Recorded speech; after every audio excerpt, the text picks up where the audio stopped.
Am I the asshole for telling my girlfriend we should break up if she wants to kick my niece out? My brother died in a car accident 2 months ago. After he died, I took responsibility of his daughters, but for some reason my girlfriend doesn't like it. For some backstory, my brother and I both raised my niece together. He had her when he was only 17, and I was 19 back then. Her mum left both her daughter, now 14, and my brother, and basically just disappeared.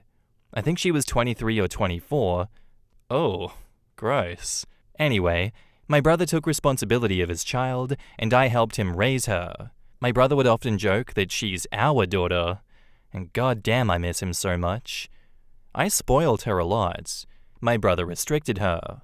He didn't let her eat chocolates or buy her games, but she would always come to her uncle, and I would spoil her. I miss those days. Anyways, after my brother died, I took my niece under my care. I'm still going through legal guardianship paperwork, but yeah, I'm going to raise her. The problem for me is that my girlfriend told me yesterday that she doesn't like that my niece is living with us. She said she doesn't want to be responsible for a 14-year-old and that she is messing with our love life. I asked her what she meant by that, and my girlfriend said that she'd been sleeping in our bed. I said that is a normal grieving process for a child who lost her only parent. There is nothing wrong with her hugging me or finding comfort in me. She says she doesn't want her to sleep with us. I said it's only been 2 months. Give her some time. If rubbing her back or massaging her head helps her fall asleep instead of crying, then that's good for her. What would she say if we had a daughter and I focused on comforting our daughter instead of focusing on you? She said that would be different because she would be our daughter. I got angry and said that if she doesn't like my niece staying with me until she finds her peace, then we should break up. I told her currently that I am her safe place and she's practically my daughter. I raised her, I share blood with her, and now she needs me. My girlfriend started crying. I comforted her and said that I'm sorry for being so direct, but I found what she said a bit offensive and rude. To help her, I will hire a maid, but please give her some time and show empathy towards a child. My girlfriend has been angry at me since yesterday. She only talks to me when I talk to her, and she's been completely ignoring my niece, and my niece is asking me if she said something wrong to my girlfriend. I said that she's just stressed. But I'm wondering why my girlfriend is reacting like this. Did I offend her? I don't really want to break up with her, but if I have to choose between them, I'll choose to help my niece for now. In the comments, Quiet Hamster says, just end the relationship. The situation has changed and it's not the one that she wants.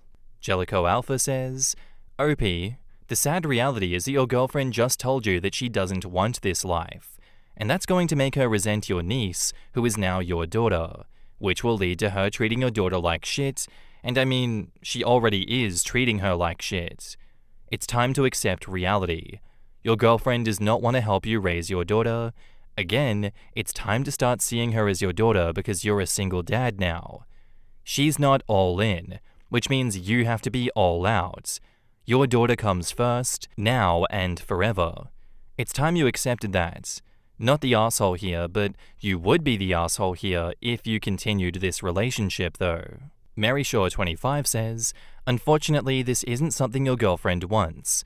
It's reasonable for your girlfriend to not want her in your room, and you could comfort her in her room. But the thing is though, there is much more to this. Your girlfriend said that if it was her child, then that would be different. She clearly doesn't have the capacity to love this child the way that she needs. You're a good person by choosing your niece. It's the absolute right thing. And I'm on board with these comments, OP. I think, in all reality, if your girlfriend isn't going to accept this situation, you do have to make a choice. And I think you know that, and I think you know that you're going to make the choice to stand by your daughter.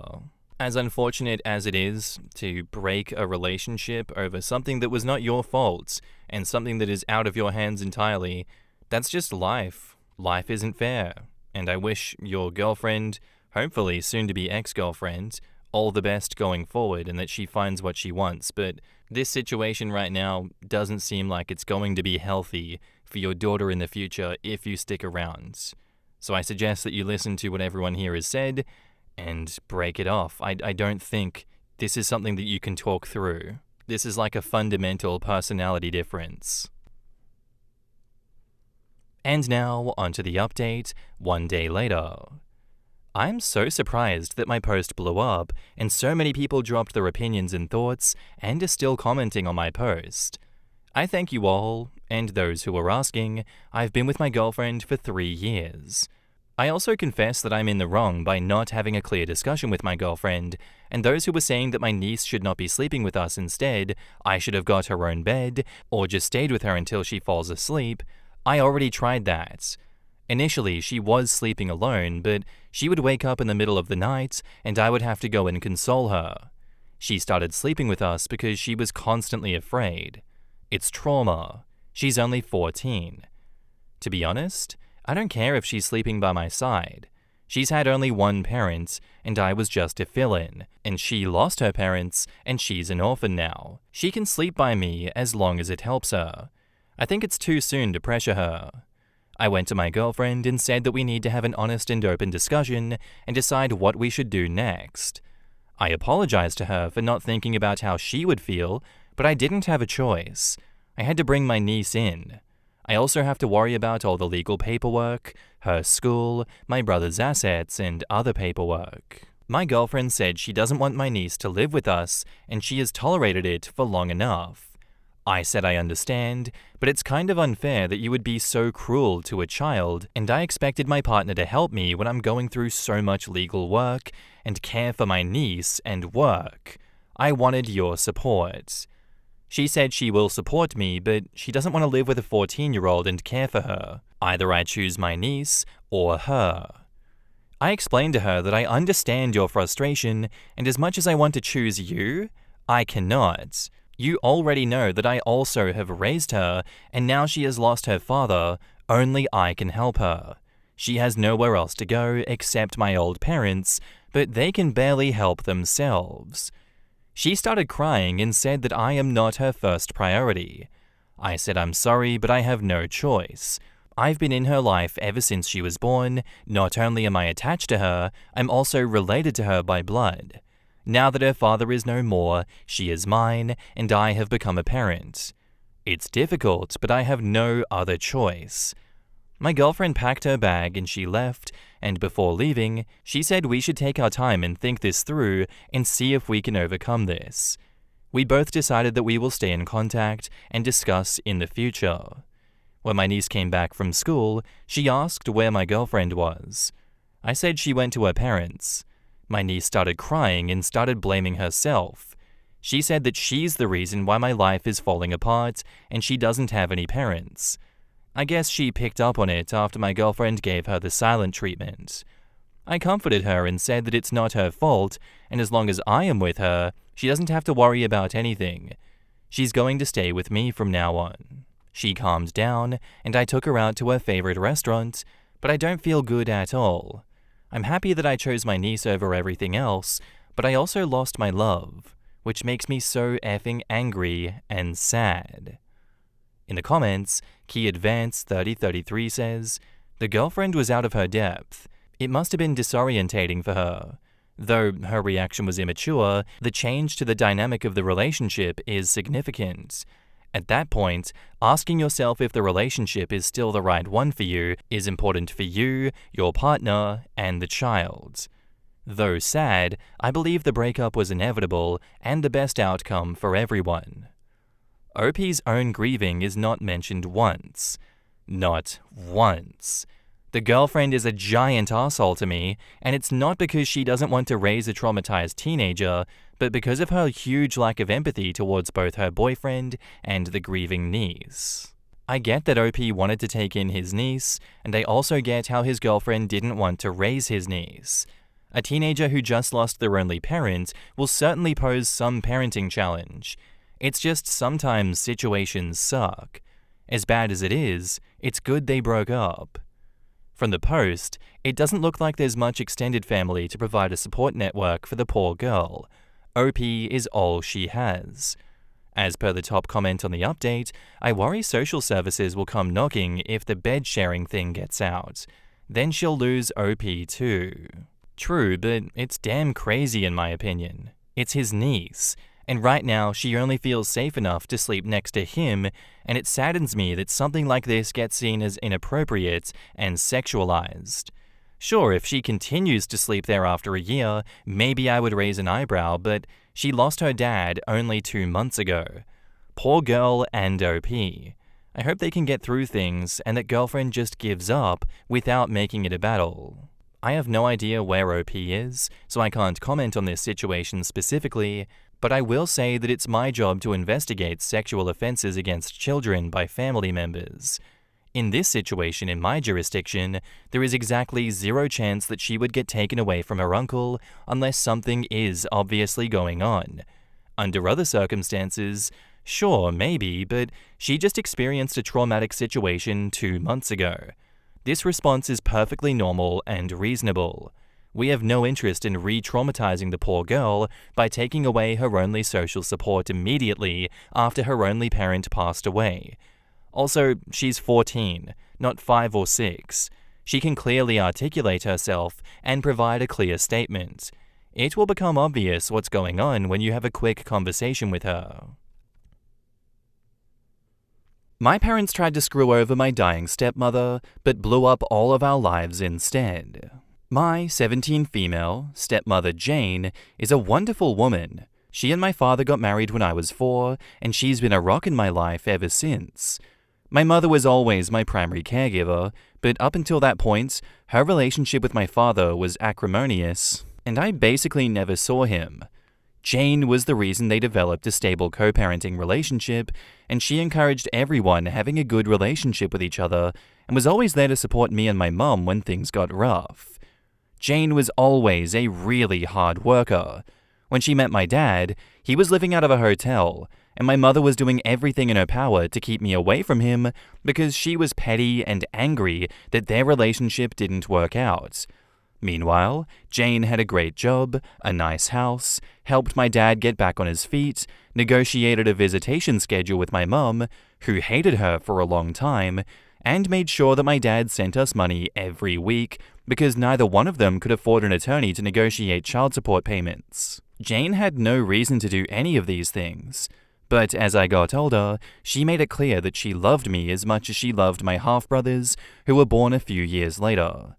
I even have my own room in her house because at the time that we lived with my grandparents and various boyfriends of my mum, Jane felt that I needed a more stable environment than that. She's like the opposite of the evil stepmother. When I was 15, Jane won a big lawsuit against an airline company and got upwards of $1 million. She used the money to build a sizable trust fund for me and my brothers so that we would be taken care of later in life. Despite having a lot more money, she still wanted to live a fairly modest life, so she paid off the house that she has and has been living there ever since with my dad.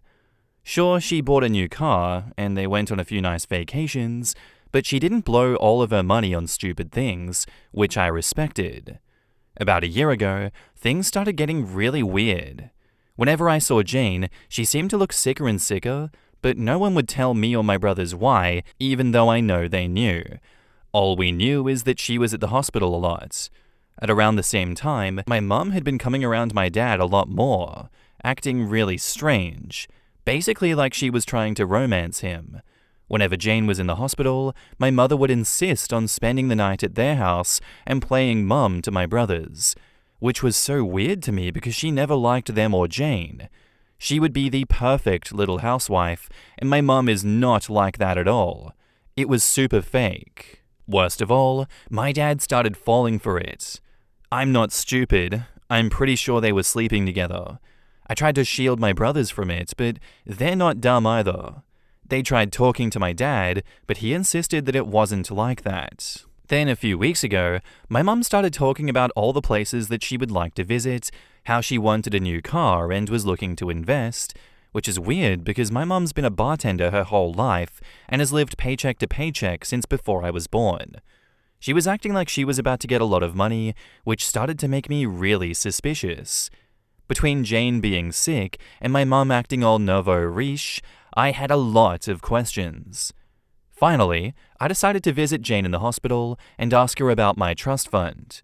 I found out that if anything happened to her, that my dad would inherit all of the money, including full control of the trusts for me and my brother.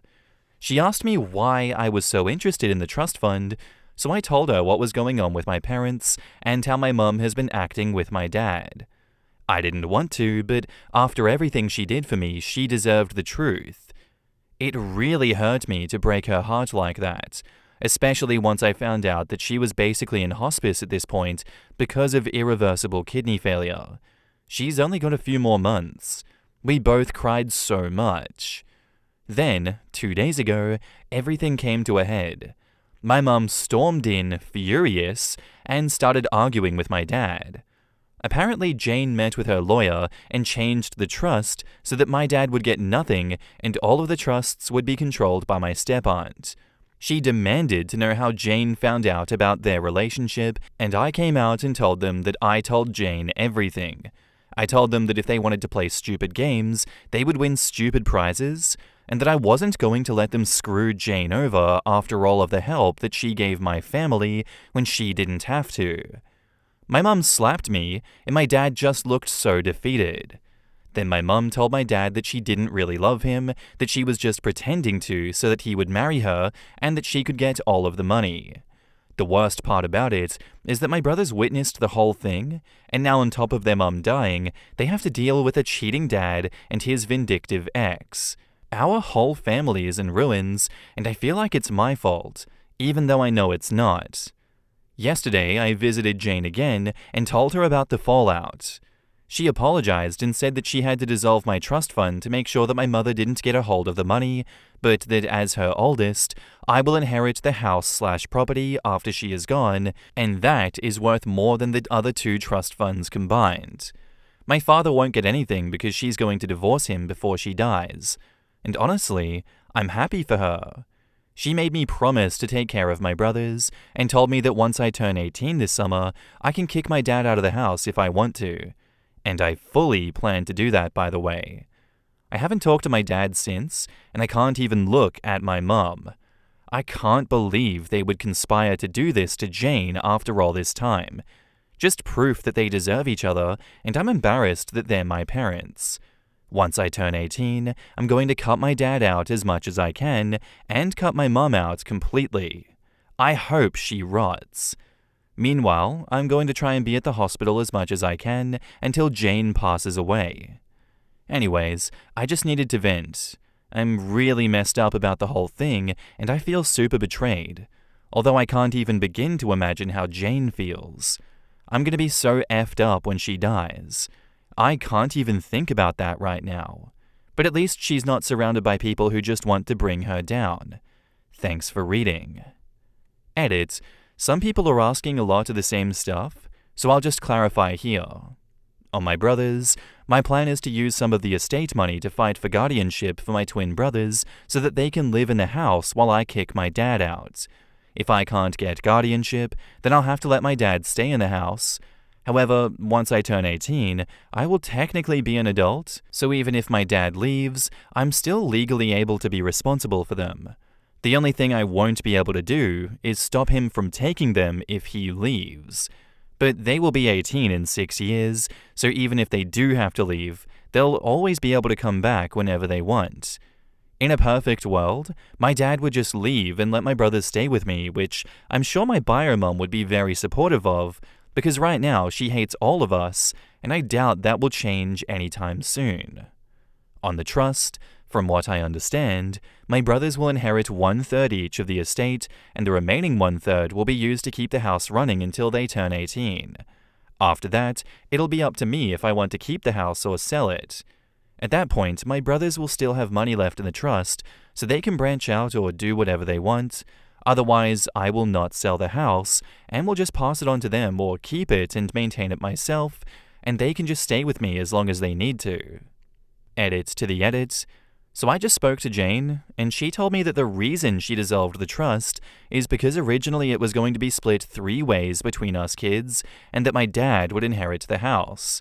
She dissolved my third and switched it over to make it to take care of the house maintenance, and instead put the house in my name so that my dad wouldn't get it. Plus, by doing that, at least financially, I would be getting a much bigger share. The house is worth about 1.5 times the amount of my brother's trusts. I just wouldn't be able to do anything with it until my brothers are 18, which I'm totally cool with. Sorry if I don't have a better answer, but I'm just trying to translate what she told me. On my parents, the big fight happened on Sunday, and I haven't spoken to either of my parents since. I think they're both at my mum's place right now, but that's fine with us because we're all still mad at them, so they can stay gone for all we care. I know technically that's not legal to just leave us alone, but I've been taking care of my brothers for over a year. I can handle a few days while he gets his shit together. Screw both of them. Hope that clears some stuff up.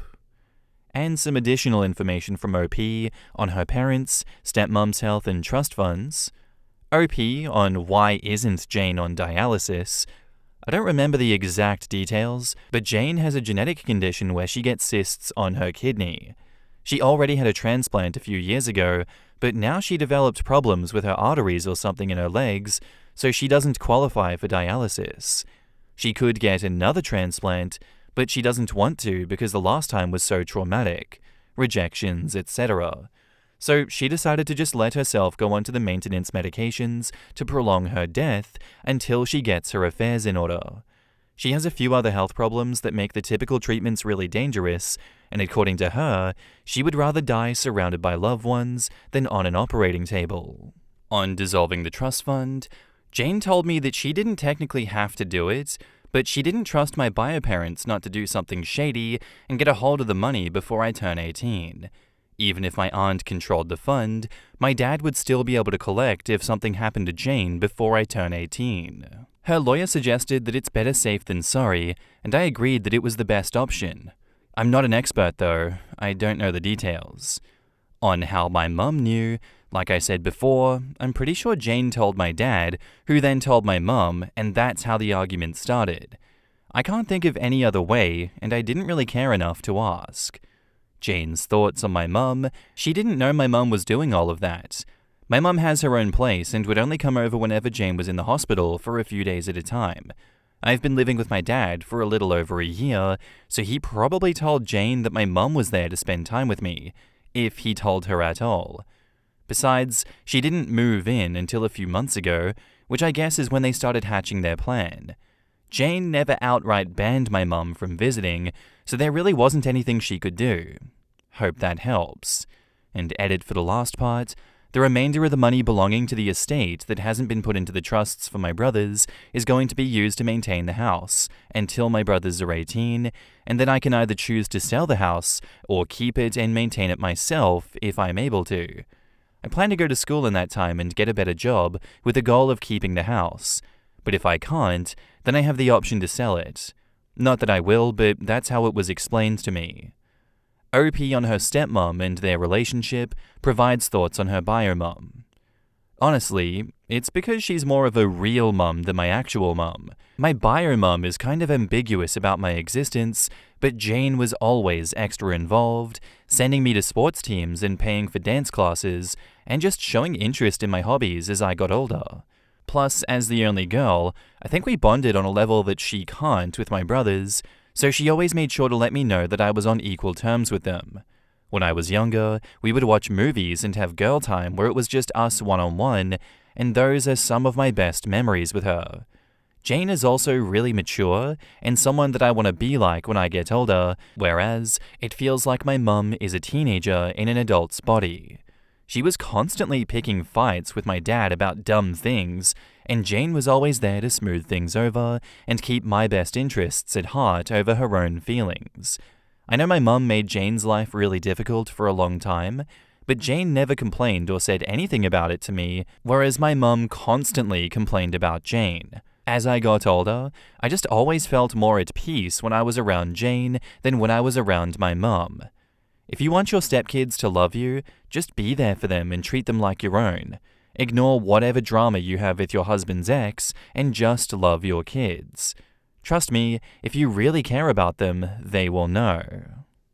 And in the comments, Matt's DVS 1979 says, "My only advice is to make sure you work with a lawyer once she passes so you get your inheritance and your parents can't try to intervene. And then you keep your promise to use that money for you and your brother's welfare." And OP says, "Oh, absolutely. Jane already gave me the lawyer's information, and between him and my step-aunt, I'm sure I'll be able to do what I need to do for them. I don't even care about the money. Most people don't have trust funds and turn out just fine. I'm actually more glad that she gave me the house because you can be damn sure it's going to be a safe space for my brothers, whether I end up getting custody of them or not. My brothers are basically Jane's legacy, so my goal is to give them the life and guidance that I got from her, and that they won't get because she'll be gone." And honestly, I think OP's doing the best they can, given the situation they've been put in. Her dad is a complete piece of shit. Obviously, her mum is even more of a piece of shit, and I think to anyone it would be obvious what she was up to. I don't understand why guys like her father are so gullible, in that, oh wow, all of a sudden she's changed her behavior, she must really love me. Like, no, if it sounds too good to be true, it probably is. Please start applying that to everything in your life, man. And now, onto the update 3 months later. Hi guys, it's me again. A lot of you asked me for an update on my situation with Jane and my family, so I've come back with a few things that have happened since I initially posted. I'll try to organize this in a way that addresses the major points of last time. Jane is still alive, and is doing surprisingly well considering the circumstances. She's always been a fighter, and although her disease has been progressing, she's keeping a positive attitude with everything that is going on. She says she's grateful that she was able to see everyone's true colors before she passed, so she could go into the next life knowing the truth. We have become so unbelievably close in the past few months, and it's getting harder and harder to know that she's getting close to the end. She doesn't ever talk about it though, and I know it's because she doesn't want to hurt me, but we both know the situation, so we're just making the best of our time. I'm also not being completely transparent about all of the drama at home, but to be honest, I don't think she needs to hear all of that. We did end up having that surprise celebration of life that I planned. A lot more people showed up than I thought, but they all got an Airbnb near the hospital where Jane is, and were able to take her out and spend some time at the lake near the facility. It was super low-key, which I know Jane preferred, and I was even able to get her old college friend to come after I found him on LinkedIn. We had food, and there was music, and we played games, and it was overall a really great time. Except Jane started crying at the end, but she promised me it was just because she was grateful. My brothers are also doing okay. My aunt, Jane's sister, is currently paying for them to go to therapy, and they've become a lot more open about talking about the situation. They just turned 13, but a lot of the time it feels like I'm talking to actual adults. They've become really independent lately, in a good way, and aside from me driving them places, I don't really have to do too much for them anymore. Their grades aren't super great, but they're not failing, and considering the circumstances, it could be a lot worse. They still hang out with friends, and I'm keeping an eye out for depression symptoms and stuff. The situation with my mum is as funny as it is embarrassing, to be honest. She spent a few weeks ignoring us, and then she tried to crawl back into my life, basically begging for me to let her move in because her lease is about to expire and she has nowhere to go. That conversation went about as well as you'd think, and she ended up calling me an ungrateful bitch, and that I couldn't just ignore her because she's my mum. I told her to get out of the house before I call the cops, and to go back to my dad, who at that point was only coming home every few days to check on us and grab some clothes. After that, she tried coming by a few times, and when I wouldn't open the door, she would lose her mind and start yelling throughout the neighborhood. After 3 instances of this, I finally called the cops, but because I'm 17, they told me there's a possibility that I would have to go home with her since technically I'm a minor and need to be with a custodial parent. I told them no way, because I was the only one watching my brothers at the moment. That led to a whole thing where after a few hours, my dad basically showed up and I was allowed to stay there because there was finally an adult present and I'd basically lived there for over a year. After that, the cops firmly told my mum that if she keeps showing up and causing drama, my neighbors confirmed that she'd been there a few times screaming, that they would arrest her for trespassing, since technically it was Jane's house and not hers. She left and hasn't tried coming to the house anymore, but for a while, she would call me, constantly telling me that I owed her all kinds of stuff. She's now blocked on everything, and anything she needs to say to me gets filtered through my dad. As for my dad, well, since he's basically required to be here for another 2 months until I turn 18, we've basically just avoided each other. It's not too bad though, because I've been heavily relying on guilting him for everything to get my way. For example, he was going to contest the divorce, but I threatened to kick him out when I turn 18 if he does that, so he just signed all of the paperwork for a quickie divorce, and is basically doing whatever Jane tells him to do. I don't openly disrespect him or anything, because he's still my dad, but I've made it clear that I have no intentions on doing anything that he says ever again, and he doesn't fight me on it. Most of the time he's just in his room, and sometimes he'll go back to my mum's, but only for a day or two before they argue and she kicks him out again. I haven't decided whether or not I'll kick him out yet, and we haven't talked about it either, so I'm kind of playing it by ear. As for me, I'm handling everything as good as I can. I found a new job where I make a little more money, so I've been focusing on saving as much as I can and just being there for my brothers. Between working and school and visiting Jane, I've been so busy I haven't really had time to really just stop and think about everything. But I know that it'll come. One of my friends has really stepped up and helped manage everything, and I'm super grateful to him for being there for me and my brothers, so we'll see how that goes. Anyways, I wish I had something more exciting to share, but that's what's happened since my last post. Thanks again for all of the support on my last post. In the comments, OP on the possibility of her stepmom being poisoned from her parents to get Jane's money. A few people have mentioned this, and yes, we are absolutely certain that she is not being poisoned. It's a genetic disease causing her kidney failure, and we've known about it for a long time, but she shielded us from the worst of it, hence why her sudden decline in health was such a shock to us. We thought she had more time. My brothers have also been screened for this disease, and thankfully none of them have it. Edit to add, I'm turning 18 in a few weeks, so I don't need to get emancipated, and my dad has already agreed that my brothers will stay in the house with me because they have nowhere else to go. OP on Jane making video clips for her brothers. Yes, actually a few people suggested this on my last post, and we've been doing this for a few weeks now. Jane has a little digital recorder that she's been putting her thoughts down on, and she's also written a few letters for us for major milestones. My brothers do not know about this, as we want to surprise them, but that said, they've been coming to the hospital more now that they're in therapy and are able to deal with it. I know they do not want to have any regrets, even though it's a difficult situation. And OP on her father after being exposed, and her bio-mum trying to manipulate him, I do think he's remorseful.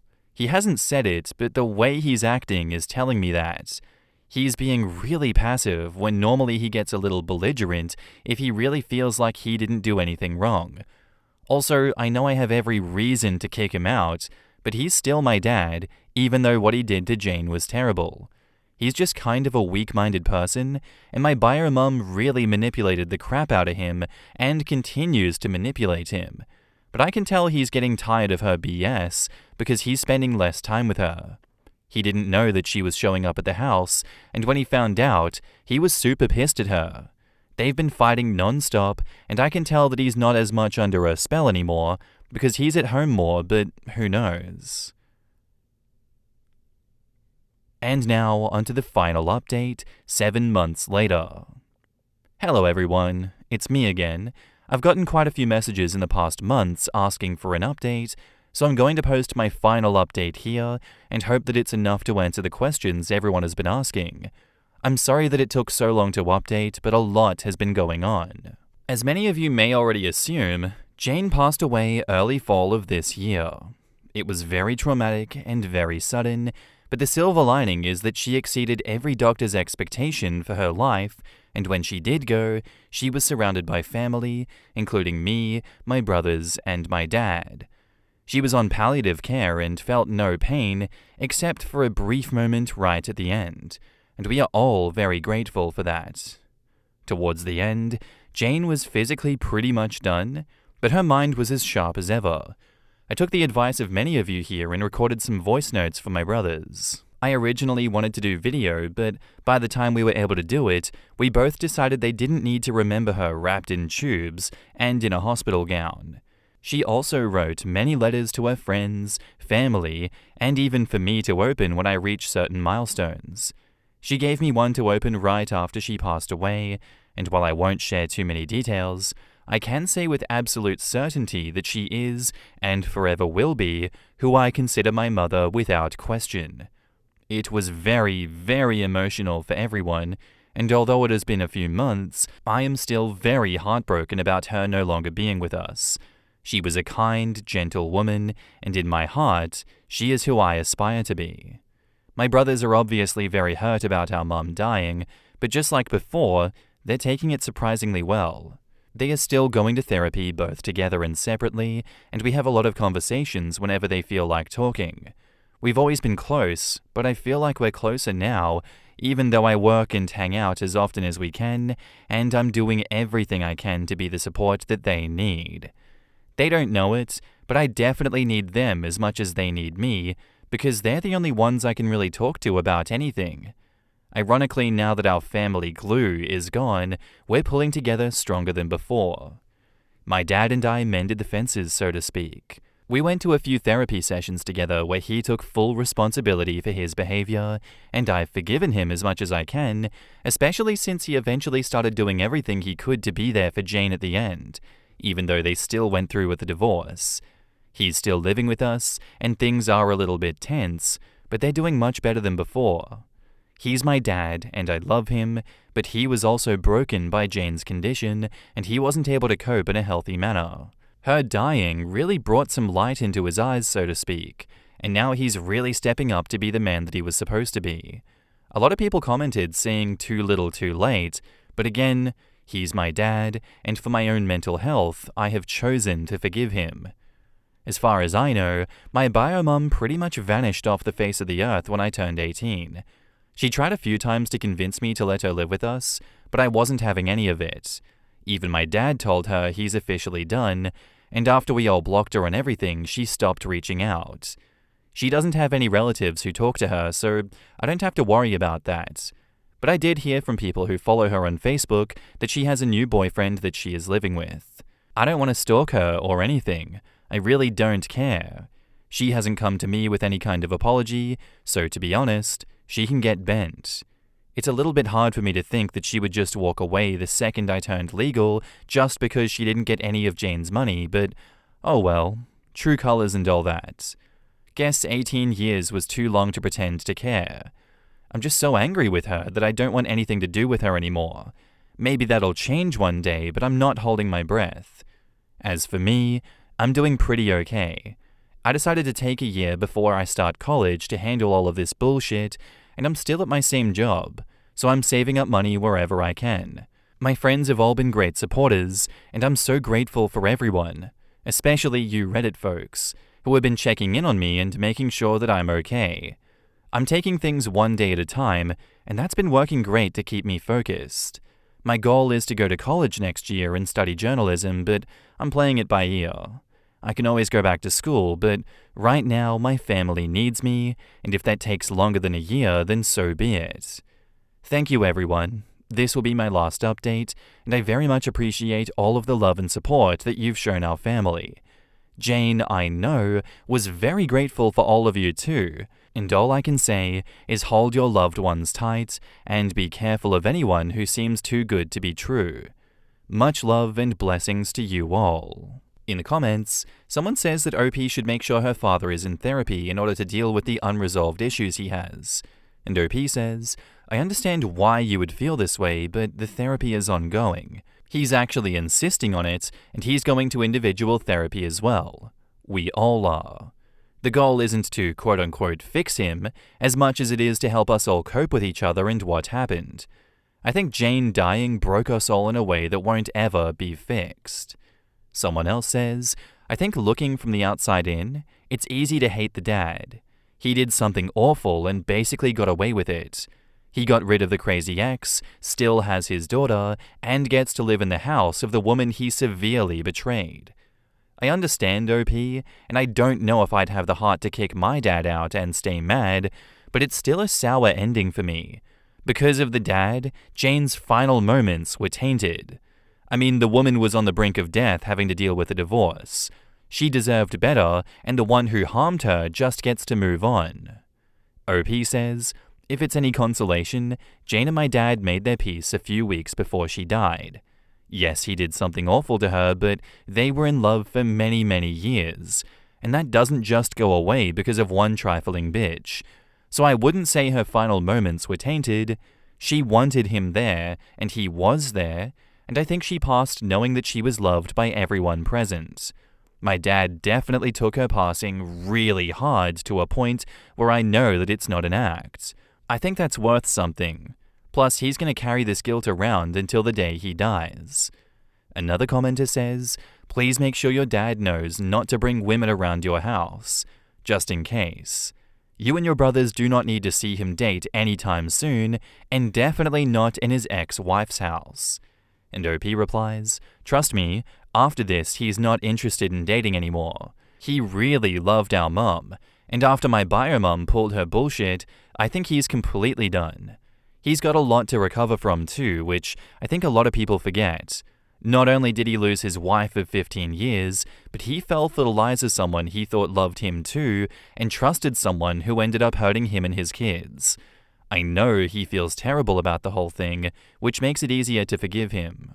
And the last commenter asks, who has control over the money that Jane left for her children? Does your father have access to it? Is it possible that his attitude only changed because he's expecting to gain access to the money that Jane left? He might still be secretly involved with your biological mum and only pretending to change his behavior as a way to get closer to Jane's money. And OP says, for a while I did honestly think this. However, shortly after Jane died, I found out he was looking into apartments to move into. When I confronted him about it, he said that he was trying to be respectful and assumed that I wouldn't want to have anything to do with him, so he was preparing just in case. I think the fact that he wasn't parading his plan around in front of me to try and get brownie points says a lot. That and the fact that he's been very involved in our therapy gives me a lot of hope. I understand a lot of people have had bad experiences, but like I've been saying, my dad isn't a bad person, he's just stupid. I don't know, I just feel really bad for Jane in this story. Like, she didn't deserve that. She constantly got the short end of the stick towards the end of her life. Jane deserved so much better from those that she trusted and loved and didn't get it. That just really sucks. Jane did win in the end because she has OP. She had a great support system in OP. And I know that OP will continue Jane's legacy, not only through her own life, but through her brother's as well. I'm glad that she was able to pass surrounded by a loving family, even if I don't deem OP's father as that much of a loving influence because of his actions. I too wish that I could have as beautiful a passing as Jane got in the end. And I know a lot of people were telling OP to cut her father out of her life, but, I don't think that's the answer. She's already lost one parent extremely close to her, and the father wasn't always that bad, I'm going to assume. When you're dealing with the loss of one parent, I don't know if cutting off the other parent, as bad as he may be, is going to help you. I hope he is genuinely remorseful. I do hope that he recognizes everything he's done and changes for the better. His short-sightedness was just so insane, like betraying his dying wife and then permanently damaging the relationship with his kids. Is it worth it? I get that people, deal with grief and loss in certain ways, but surely that is not the way to deal with it, to do so much damage in such a short amount of time. Also, for the fact that all these parents gave up their parenting duties and continually abandoned the household, making OP the sole provider, the sole parent for these children. Jane couldn't be there to look after her kids, and OP's dad refused to be there for his 3 kids. What is up with that? It was like it was no big deal. He just ran off to have his little dream life with his ex-wife. I know parentification is going to happen regardless, like if he wasn't a piece of shit, he would be in hospital looking after his dying wife. I think in that situation that would be understandable, but he just did another double whammy of complete evil. Thank you for sharing the story with us, OP. That was quite a lot, and I hope that things get better for you in the future. You do deserve so much better than what you've been put through, that's for sure. Am I the asshole here for just deciding not to travel because my wife made reservations for Disney again? My wife Jess and I have been married for the past 13 years. We're both 39. After experiencing financial hardship throughout our 20s and early 30s, Jess and I are now fortunate enough to have the means to travel once or twice a year. The only problem is that Jess literally only wants to go to Disney World. We have been to Disney 9 times now, and every vacation we have ever taken together was to go there, including our honeymoon. So we go, we eat the Mickey Mouse ice cream, we wear the mouse ears, we stay in the official hotels, we see the characters, we ride the rides, we take the pictures in front of Cinderella's castle, and we come home. Every trip. I'm honestly beyond sick of Disney, and I've never really liked going in the first place. Jess knows this, but she has no concept of travel beyond Disney. We're currently planning a trip for April, and Jess, as usual, said that we can just go to Disney. I explained that it sounds fun, but hey, why don't we go somewhere like Hawaii this time? Jess was confused. She asked why we would go to Hawaii. I responded that we could enjoy the spas and go to the beach. Jess mumbled a half-hearted answer and walked away. A few days later, she approached me, saying that she made hotel reservations for Hawaii. At first, I was excited because, although she did so without consulting me, it sounded like she was really listening. But then when she showed me the hotel she booked, I found out that she made reservations for Aulani, the Disney resort in Hawaii. Frustrated, I told her that I'm honestly tired of Disney and that I just want to have a different experience this time. She told me that she was compromising with me and that I should be appreciative for the time that she spent. I asked her if she was willing to consider anything other than Disney for our trip, and she said no. At this point, I said that I wasn't going. Now she's furious. She cancelled the reservation she made, and now she's looking for a friend to go to Disney World with again without me. Was I the asshole here for not trying to accommodate her request? In the comments, Hot Waters with Lemon Please says, "How the hell did this go on for 9 trips without you saying something? I'd have gone mad after going a second time." No Pianist says, "Why don't we go to somewhere like Hawaii this time?" Jess was confused. She asked why we would go to Hawaii. Should have been, "I'm sick to effing death of Disney." Probably the first time he's ever not just gone along. I'd go to Hawaii myself. Well, actually, I would have never married a woman like that. I have a friend that got married at Disney and returned several times for vow renewals. Lots of people love Disney vacations, but OP is not the asshole. His wife should try something new and let him plan a trip. He married a Disney adult. They're a different breed.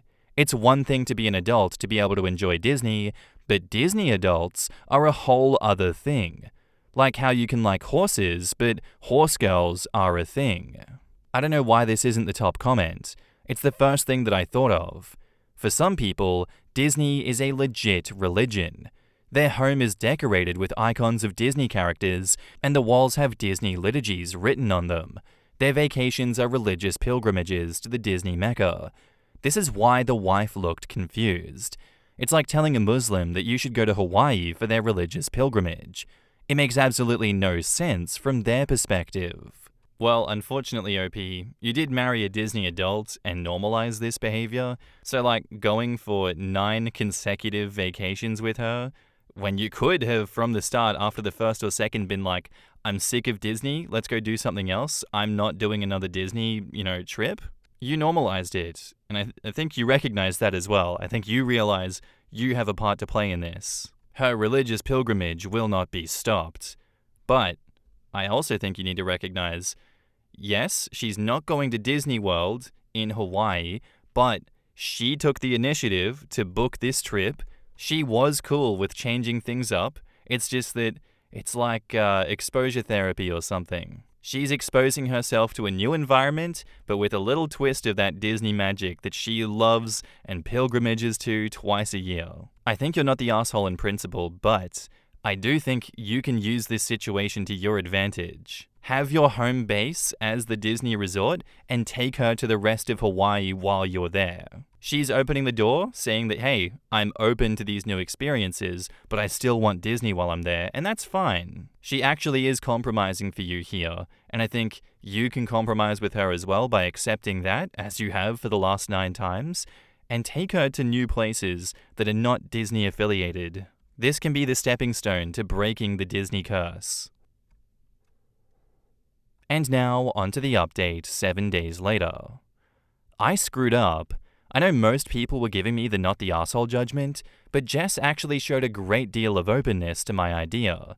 She took initiative by reserving the hotel because she wanted me to be happy. When I said nope, no Disney, she felt that I hadn't put any effort into taking her feelings into consideration, and she was completely right.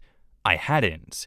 It was, in a twisted way, my form of revenge for dragging me to Disney World all those times.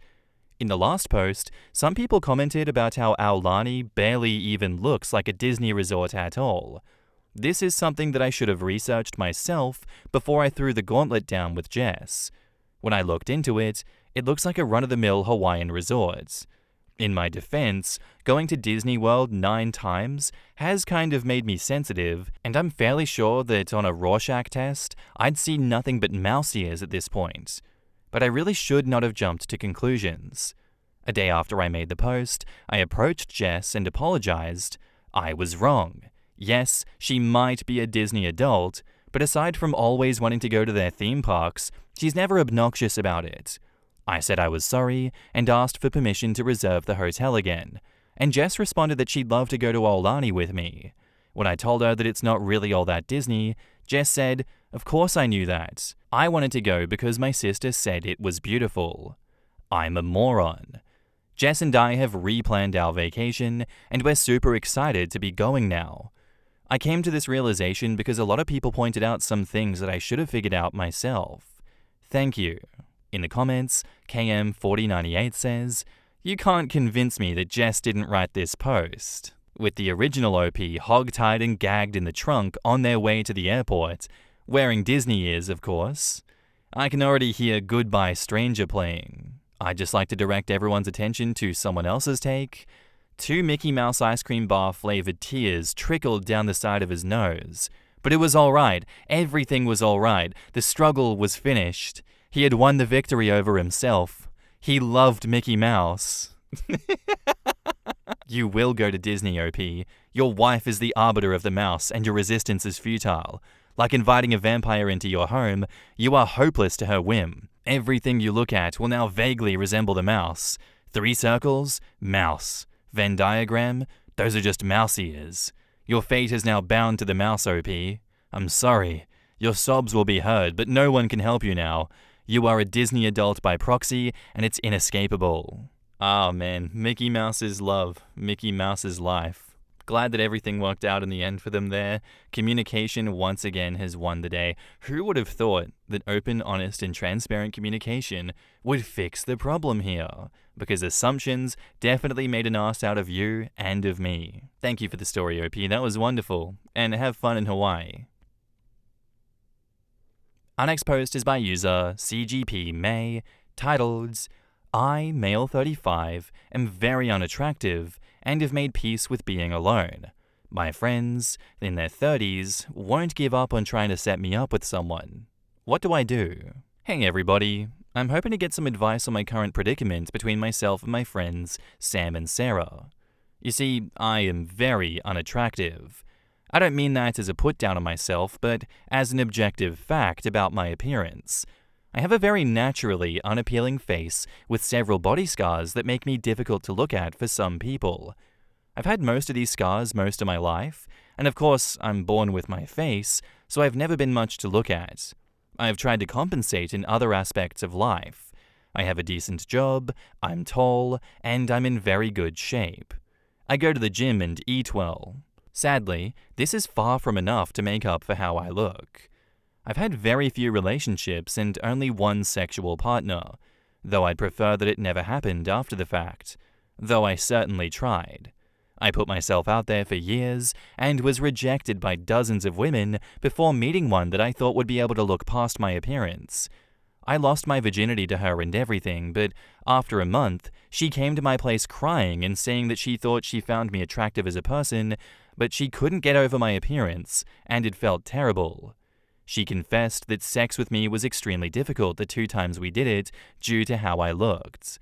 I told her I understood, and we went our separate ways. I'd have been happier if we'd been friends and never dated, if I'm being honest. That was several years ago, and I swore off romantic love and sex since it was just hurting me. Life's been pretty good since I gave up. I wish I wasn't what I am so I could find love. But I get it. I made some great friends, Sam and Sarah. I've been friends with them for a few years now, and we get along great. The only issue is that they're in relationships and have this fantasy about going on triple dates with me included. The problem is, of course, that I don't date, and so they've been trying to play matchmaker.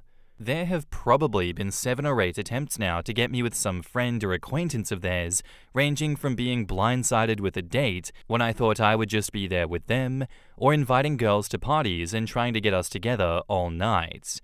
I hate it, and I feel bad for these girls because obviously they weren't told about this either, and now they have to play nice with this weird, ugly guy that their friends dumped on them.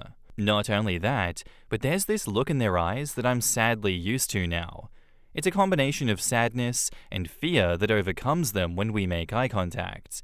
I can feel them looking at every mark on my face, getting more and more grossed out and uncomfortable. Of course they're scared.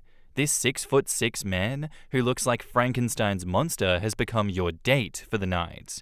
I'd be scared too. I tell them every time not to set me up as I don't want to date, but they get so excited to finally find the one for me that they do it anyway.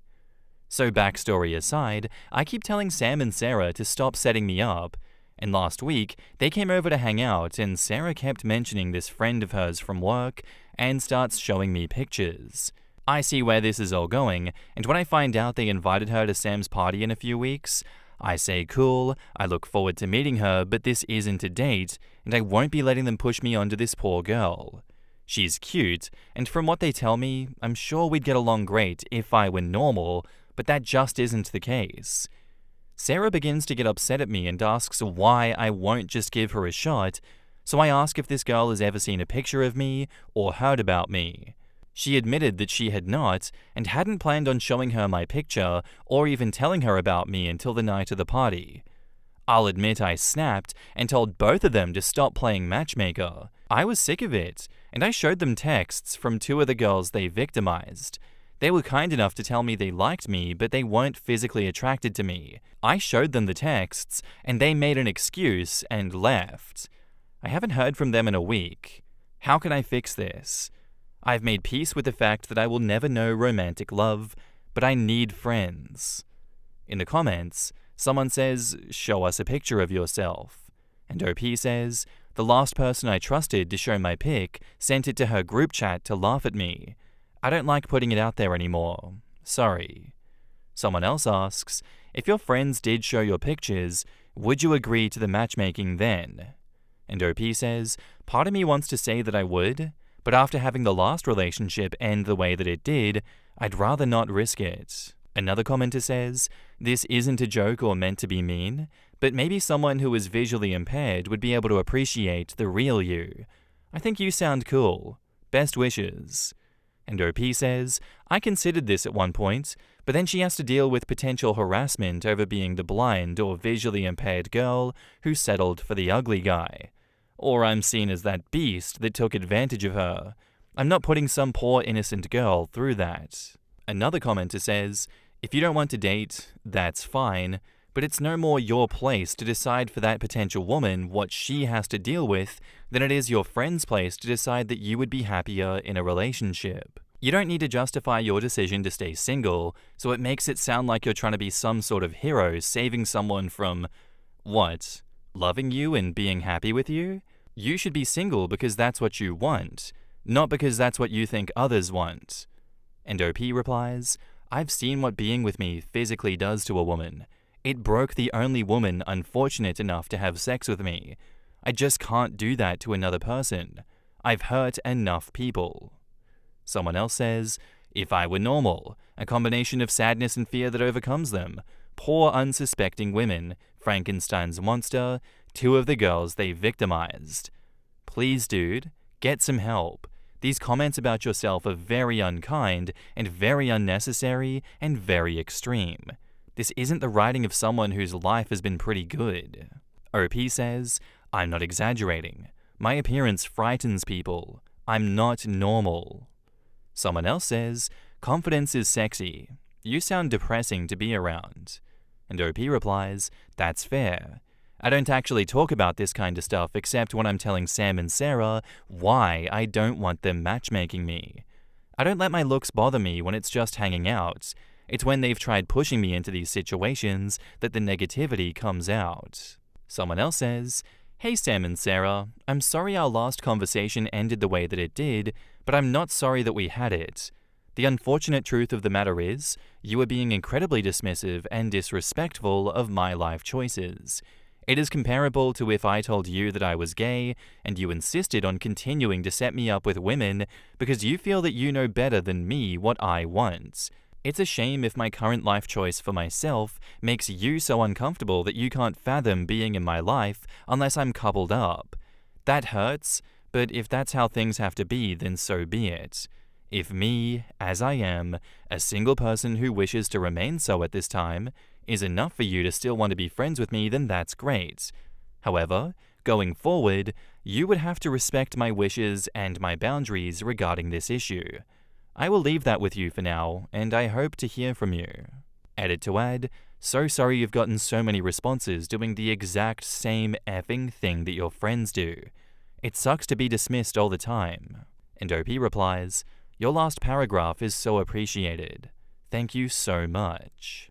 Yeah, I don't get that. I don't know why Sam and Sarah are so insistent that he date someone. It's crazy because it is possible to have a happy life and be happy without being in a relationship. Are there people that codependent that don't realize that? If so, I don't know. I kind of feel bad for people that think that. I get where they're coming from. I understand why they think what they think, but I think that's a pretty short-sighted way to exist. I do hope that OP can reconnect with Sam and Sarah and, mend these bridges, fix some of the pain that those two have caused. But at the same time, if OP doesn't do that, I completely understand. And now, onto the first update, posted 4 days later. Hey everyone. I figured since posting here the other day ended up being an overall cathartic experience, and since I have a very happy update, I'm back to share. After spending hours reading and responding to users, both in thread and in DMs, I decided to reach out to Sam and Sarah and try to set things right. We met up to talk, and to keep it short, Sam and Sarah hadn't reached out because they felt terrible after realizing their mistakes. They were very apologetic, and I promised that as long as they stopped trying to set me up and forgave me for snapping at them, then we were cool with each other. Looks like communication saves the day again. So after our talk, they asked if I wanted to come over and play some games and have a few drinks with them and some of their work friends. Sarah admitted the girl, Laura, that they wanted to set me up with would be there, but that they hadn't said anything to her about me, and there would be no pressure or matchmaking going on, so I agreed to go. So last night I came over for drinks and games. I met Laura without some stupid blind date pretext, and she's a lovely person. We have several interests in common, and she and I have very similar jobs within different companies, so we have a lot to talk about. It's great. They didn't meddle and I got a new friend, easy peasy. Heck, we got along so great that she's inviting me over to her place tonight to watch some movies we both learned were some of our favorites. Then some pizza and complaining about working in IT, so my social life is alive and well, it seems. That's about as far as my update is concerned. Sam, Sarah, and I are cool, I made a new friend, and I got to talk to so many wonderful people on Reddit. I want to thank all of you for taking the time to read my post and give me your opinions and advice. There are some really great folks in this community.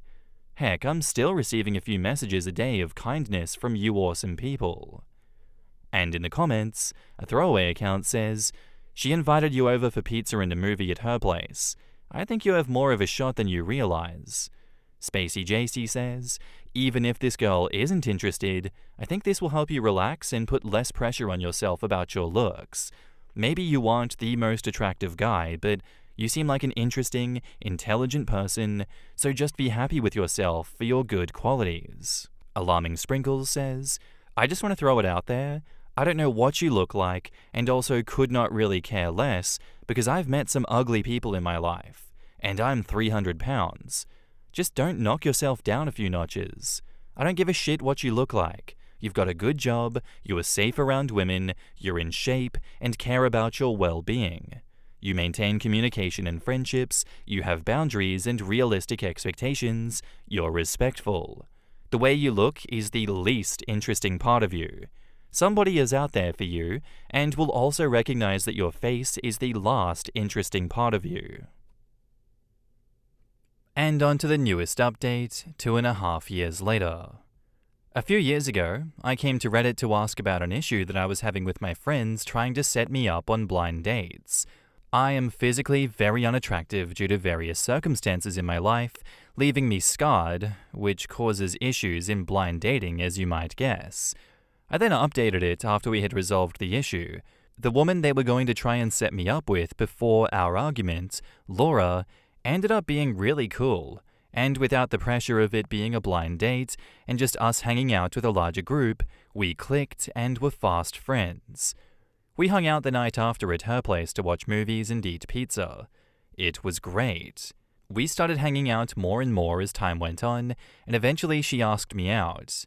I was terrified initially, but decided to go for it. She's not bothered by my scars. She looks at me with kindness and warmth that is indescribably wonderful to me. Laura and I are still together. We got a place together not too long ago, and I intend to propose to her early next year. Sam, Sarah, and I are all still great friends. We now go on those triple dates they always wanted. We even did our first Friendsgiving with them, their significant others, and the kids. Laura loves getting to cook for a house full of guests, and we intend to try and host more group meals now that we have a place with space for it. It wasn't easy, but with a growing support network in Laura and my friends, I was able to finally get some help for my mental health to work on my insecurities and trauma. Been going for over a year now, and progress is slow but steady.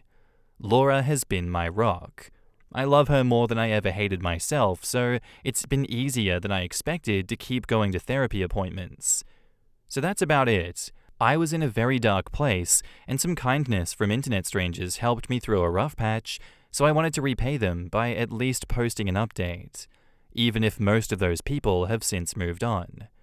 And in the comments, "This is such a sweet and heartwarming update, OP.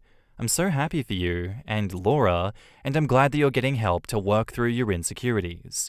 I'm glad you decided to take another shot at love, especially since the pressure of finding it through blind dates was taken off. May you have a great long life surrounded by love and support. Thanks for updating us." And OP says, "Thank you so much. People were so kind to me when I came here before, and I felt like reaching out when I remembered everything I posted. I was in a very dark place, and I bet I worried some kind-hearted people with all the negative self-talk. Before Laura, I never thought that I'd even be allowed to imagine getting to spend a life with someone. Yet here I am, planning a proposal for the woman that I love, and she loves me. I'm a lucky man. I'm sorry for rambling. I had to stop myself from going on and on about Laura in the post, and I'm almost doing it here too." Smart Quokka says, "I'm so happy for the OP. It sounds cliche that the last person they were going to set him up with when he tried to stop it is the person that it worked out with. We also may never know if she would have been turned off if there was more pressure. That said, all's well that ends well.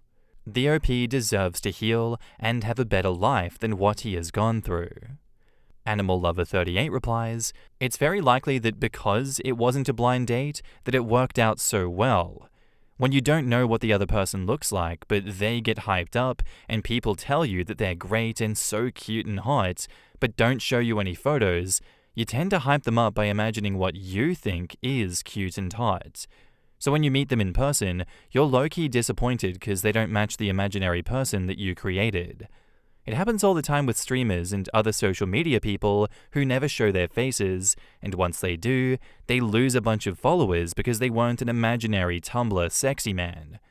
Also, to be honest, it might have been something to do with so many people telling OP to be more confident because his personality seemed great, but his act of deciding for women that they absolutely won't like him wasn't doing him any favors. And I'm just glad that we get another happy ending to this one. It's a much better ending than what could have been, and OP just finishing off that last one, never coming back, and then continuing down that road that they were on. Thank you, OP, for the story. Very much happy for you. I hope you and Laura have an amazing life together, and that you continue to find your own peace. Am I the asshole here for not fulfilling my fiance's wish on our wedding day? This is a throwaway, and I appreciate if you give me your honest opinion, as I'm being pressured from everyone, except my aunt, to go against my wishes. I'm a 30-year-old woman. I have been with my fiancée Sarah for the last 5 years. We are the same age, and we met at grad school. When I was 13, my loving dad passed away.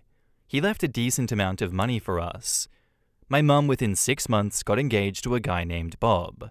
Bob had a daughter around my age. My mum married Bob within a year of my dad's passing. Bob really hated me from the start and didn't even try to hide it. He was saying stuff like how my mum should have sent me to boarding school, how if it wasn't because of my dad's inheritance, he wouldn't have me in his house, or that I'm a bull dyke because I was in our school sports team and am very athletic. He multiple times told my mum that he doesn't feel safe when his daughter is around me. I wasn't even, yet he used this as a reason to exclude me pretty much from everything. My mum, on the other hand, was going above and beyond to prove to Bob that she is the new mum for Bob's little princess. They ended up having 3 more kids. Basically, I was a roommate who did babysitting for my mum and her new family. I never had a birthday party or a special day. But my dad's sister was amazing to me. I was at their place all the time. She and her family had birthday celebrations for me, and my mum was making excuses not to show up, and of course the rest of them never showed up either. I was really my aunt and uncle's daughter. They were amazing to me. When I left for university, I contacted my mum a few times, but she was always busy, so I just gave up. But here's the issue. Sarah, my fiancée, comes from a very family-oriented background. Family is everything to her. Her family asked about mine, and I said that my dad passed away, and my mum is busy with her family and lives across the country. She lives a 1-hour drive from us, but this is what Sarah told me, so I just didn't correct them. I didn't entirely lie, technically. Sarah asked me to invite my family to our wedding.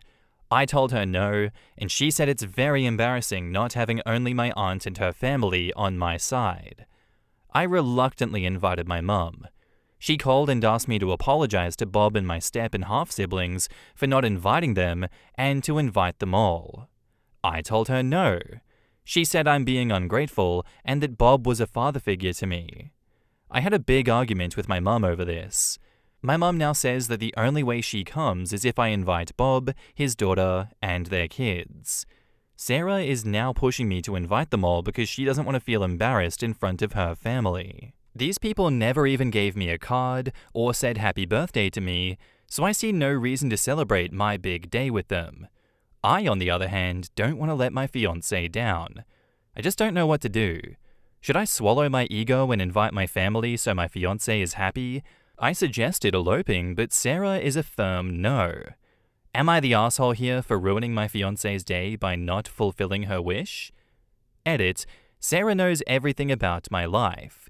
My aunt even talked to her about how they treated me when I was growing up. Edit 2, I'll have a serious talk with Sarah tonight and try to update soon. It's just another one of these stories, isn't it, where, they don't understand that family can be really traumatic and not good? Because from their experience, i.e. Sarah's experience, she doesn't recognize that family can be bad. You compromised with just having your mum there. That was a fair compromise. That took a lot for you to get to that place to be able to invite her. Your mom obviously tried to boundary stomp. Not cool. And if your mom is going to die on this hill where she says, I'm only coming if Bob and the whole circus come with me, then let her die on that hill. She's not coming to the wedding. If Sarah really wanted to marry you, she would understand that, and she would compromise by being like, okay, guess your mom's not coming. I love you and I respect your privacy and your peace. So no, you're not the asshole here for ruining your fiancé's day by not fulfilling her wish. If she doesn't recognize that she's being ridiculous, that's her problem. And if anyone's ruining her day, it's herself. And now, onto the update, posted 1 day later. Thank you for the comments and DMs. They really gave me perspective on my life. I sat Sarah down last night and explained my reasoning for not inviting my family. She kept saying, that was a long time ago. They might not be the same people anymore. I felt offended and said, how on earth are you lecturing me when you've never even met them? Well, it turned out my mother had been in touch with Sarah. Color me surprised. Who would have seen this coming? Sarah said that they regularly meet for coffee dates and talk. I was about to cry because I was so angry. My mum changed the whole narrative, saying Bob was a father figure, a good protective dad, and that it was me who didn't love him back because apparently it's my thing to play the victim. She claimed that my aunt manipulated me and stole me from their family, trying to be a replacement for my mum. According to her, it's all about my mother. I screamed, "Are you for real? Ask her next time on your coffee dates why I never had a birthday party growing up. Why was there never a gift under the tree for me? Ask Bob if he even knows when my birthday is, since he was such a loving dad. Why did my aunt have to pick me up before Christmas Eve because Bob wanted to spend the holidays with his kids, not with another man's mistake?" Sarah basically repeated what my mum had told me my whole life.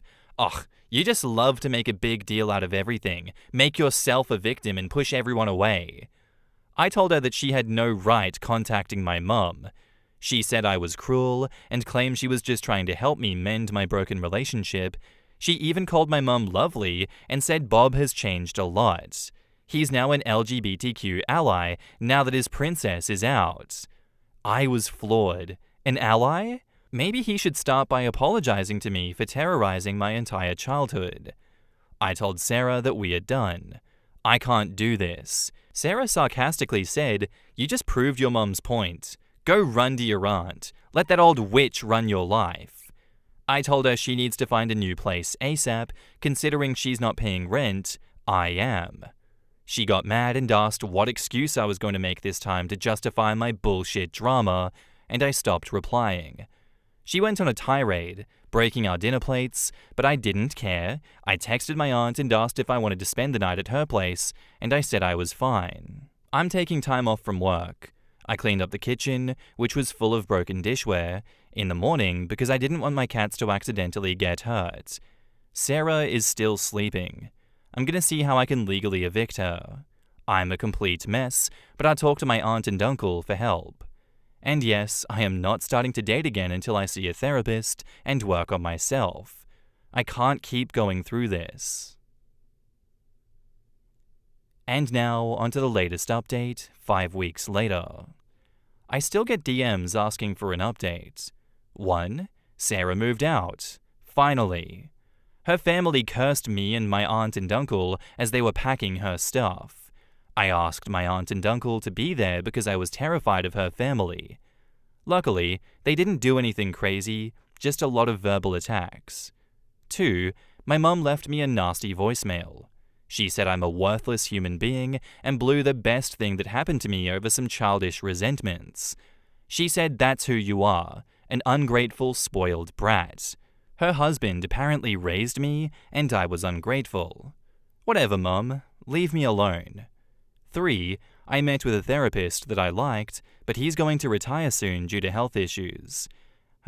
FML. He referred me to his colleague, so new year, new therapists?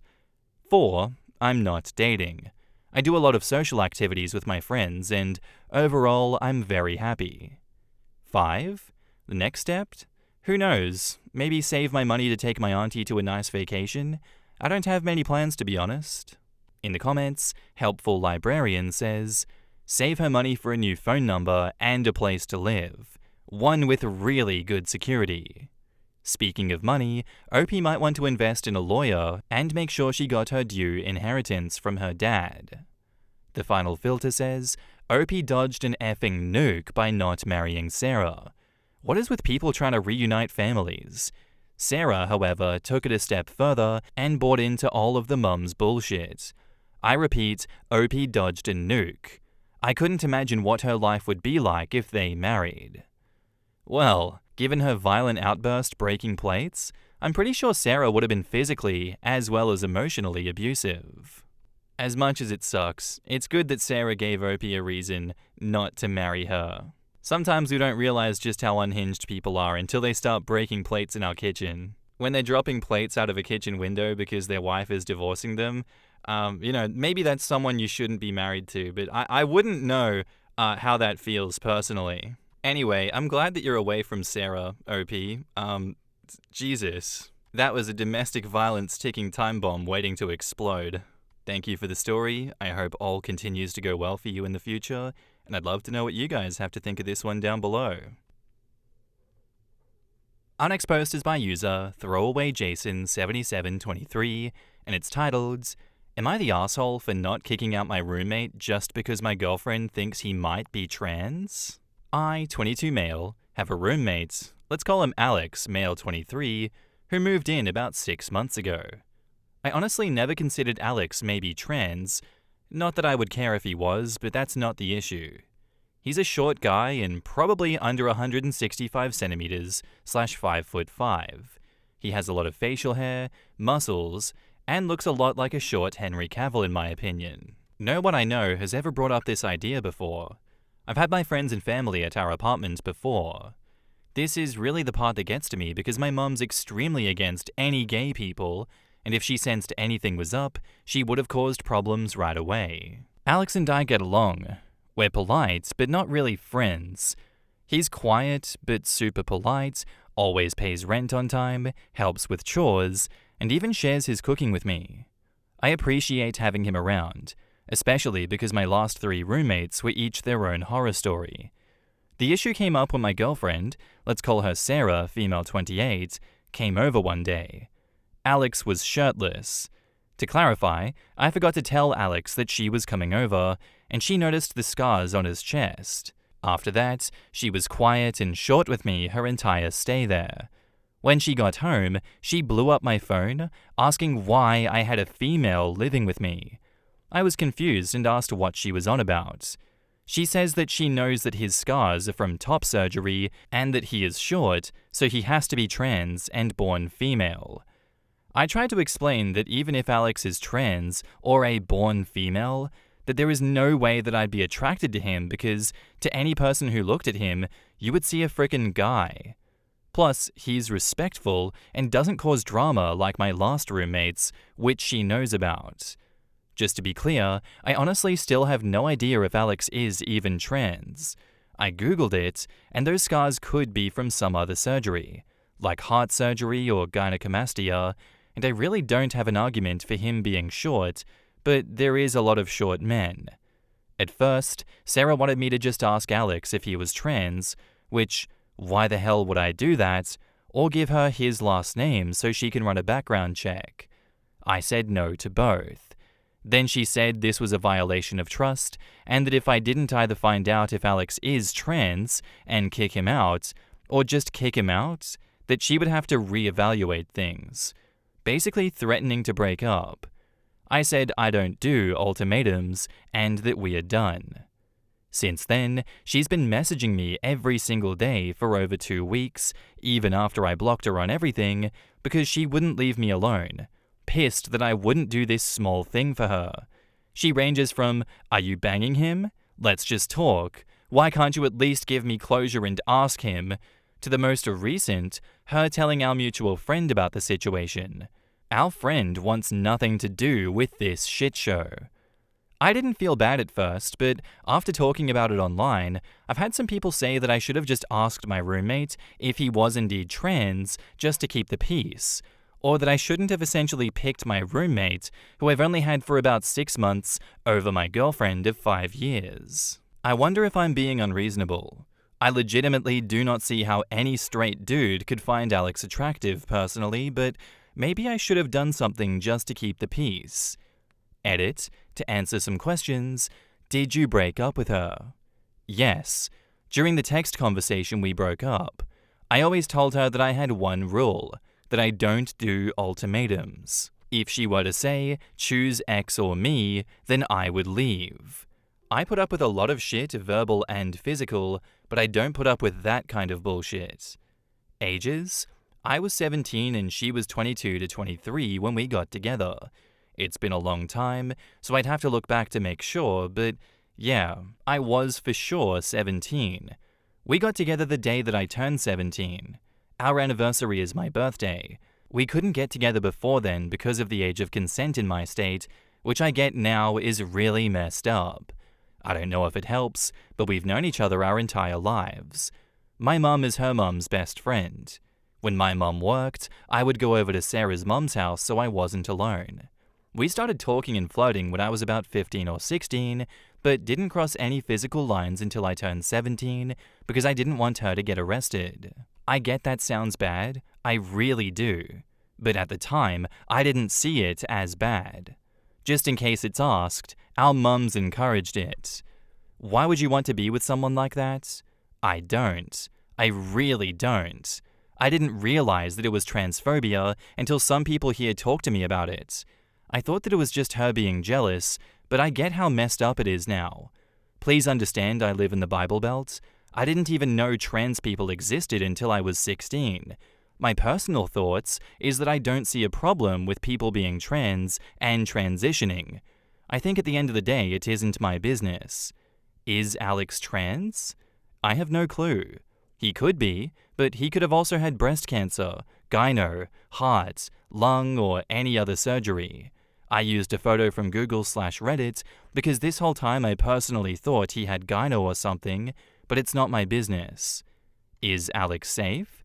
I'll talk to him when I get home and then talk to my landlord. I will change my gate code and also have her removed from the allowed guests list and also ask my landlord to not let her in personally. She hasn't been too violent of a person in the past, but I also didn't know that she was this insane in the past either. Was there abuse? I feel like this has been kind of implied in some questions. I don't know. Has she insulted me? Yes. Has she been physical? Yes, but nothing crazy. Slapping, pushing, shoving, but never anything like punching or drawing blood. Why use CM if you're American? Well, I was born and raised American, however, I got a couple of friends who use metric from college, and after sharing a group chat with them for so long, the habit has stuck. If anyone cares, we're in automotive engineering. Why didn't you ask Alex about his scars? I have a few reasons. I personally wouldn't like it if someone asked me. Second, my mum has scars all around her body for different reasons and gets livid if you ask her about them. Third, probably the one that confuses people the most, I didn't really care enough to ask. I was curious, but not. I just thought, and then went on with my business. Small update. I talked to Alex. I got advice saying to be upfront and tell him what's up completely, hide the trans part, and that I just shouldn't tell him. I don't know if this was the right thing to do, but I just told him. Because once I was face to face with him, I couldn't really help but do it. To clarify, I didn't ask him about his scars or mention that specifically. I said my ex-girlfriend was under the impression he was a trans person, made sure to say that I didn't care if he was or wasn't, and that I broke things off, changed the gate codes, and put her on the do not let in list, all that drama. Before even saying anything, he asked if I was okay. Like I said, he's a chill dude. He also not so subtly asked the same questions that a lot of commenters asked. Essentially, if I was in an abusive situation. I told him I don't know, but whatever kind of situation it was, it's over. The thing that really effed with me is that he called me his best friend. I regret not saying we were close in other comments. I realize now we have different definitions of close because he is introverted and I'm not. We talked about irrelevant stuff for a while, and then the question came up, would you care if I was trans?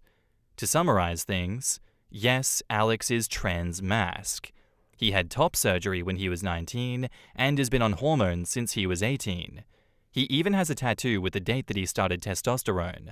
While the idea that he could have been a dude with gyno, cancer, or something else is completely reasonable, it just happens that Alex is trans, and I don't care about that. Alex is Alex. I did show him the post and got permission to update things. I would not have otherwise. He is also roaming this post somewhere, but probably won't comment. Notes: Alex is going to help me out with finding some low-cost or pay-scale therapy because he personally hasn't heard good things about the college's therapy services. Like everyone else has said, yes, it was abuse. I see that. I will also hold higher standards for myself in the future. Alex sent me the information for the therapist that he sees, and I'll contact them in the morning. The landlord knows that there is a domestic incident, and I trust him when it comes to making sure that my ex doesn't show up. The do not allow list was made in mind for this reason. I am not ready to talk to my mum about this, but I hope with some therapy and time, I will be. She knows that something is going on, but she believes this is a break and not a break up. Sorry if this sounds like rambling, it is. This has been a rough couple of weeks. My brain is fried and I am tired. Keep in mind, I'm still a full-time student during this. I also have to keep my grades up for my grants, scholarships, government aid, etc. I do read all the comments, even the not-so-good ones. I'll try to respond more before I sleep tonight, but just know even if I don't reply, I've read it and I appreciate all the advice, kicks in the rear, and sympathy. And as a side note, I've seen a lot of trans people comment on this post, and I've had a few reach out to me in private. I'm thankful for your comments as well. It has brought to my attention how tough things are out there, because I honestly felt what I did was the bare minimum and not worthy of praise because it should just be expected, but I see that it's being praised for how low of a bar there is when it comes to human decency towards you, and I'm sorry for that and hope things get better. Official update. I talked to the therapist Alex recommended. Normally, I would be on the waiting list until January, but due to the situation, the therapist referred me to one of his associates, and I'll be seen as early as next week. I also was recommended to attend a domestic violence support group that gathers once a month. I was originally not going to go because the idea was uncomfortable as hell, but Alex said he'll go with me, so at least I know someone there, and we can leave if it's too weird for me. My mum is aware of the breakup. She's not too happy. I did not mention the trans part. I said that Sarah was being controlling, and I didn't want to put up with it anymore. Got the usual, "Ugh, that's a normal part of any relationship" comments, but I stood my ground. My mum seems to be under the same delusion as Sarah that this is a small argument or something and that we will get back together, but that is absolutely not happening. I don't really talk to Sarah's mum, so I don't know her thoughts on the matter. The landlord is aware of the situation and will not let Sarah in. Should she try to show up, if you don't have the gate code, you have to go to the main office and the employee, the landlord's son, will buzz the person in if they are on your accepted people list or call the tenant and ask if they aren't on the list. If the individual is on the do not let in list, especially if it involves a criminal matter, they'll be asked to leave. If they don't leave, then it becomes trespassing. I know this sounds like a lot, but the security is why a lot of people live here. Notes after reading some comments. I'm sorry for trivializing my abuse. It feels weird to say abuse, but I do know that it is abuse. Slapping, pushing, and shoving is physical abuse, and if another person came up and told me that their partner was doing that, I would call it abuse. It's not that I don't think women can be abusive, but as I said in one of the comments, I don't view it as abuse when it's towards me. This is probably due to being abused by my mum, which I'm going to go get help for. For reference, when I mention my mum's abuse, it's why I'm low contact with her. The reason why I was extremely underweight as a kid is because she just straight up didn't feed me a lot of the time. CPS got called a lot, but never did anything. They also didn't take any claims by my teachers that I was being abused as credible because there were no marks or bruises, which has warped my view on abuse. Going forward, if I date again, then I won't put up with any physical or verbal abuse. A couple of comments helped by saying that if I was confused on if it was wrong, to think about if it was another person going through it, which has been helpful in what I feel is right and wrong treatment towards me. After a lot of talking, it turns out Alex and I have been friends this whole time, because I've never had an introvert friend before. I didn't exactly realize. Alex says he didn't want to annoy me by trying to chat with me all the time, which is ironically what I was feeling. Now we're gonna go hang out more, and he's trying to get me to join the D&D game that he is in. Thank you for reading my giant block of text. I'm on the app and I don't exactly know how to format, and I'm grateful for all the comments. Regardless if they are good or bad, I do read them all. That was definitely a lot, and that was quite a journey, and I'm surprised that there is more to come, but to me it looks like a very happy update. There are so many different forms of abuse that just get normalized, and absolutely I can see where OP is coming from, thinking like, I know it's abuse, but when it's towards me, I don't think it's abuse. I hate that that is a thing that exists in society, but, it continues to happen, and I feel like it will always happen. It is sad, it is not right, life is not fair, and I really hope that, through experiences like this, through stories like this, people can start to kind of undo those cycles that they find themselves caught in. If you can recognize what others are doing to you that is unacceptable, you can work towards keeping that out of your life. I truly believe that.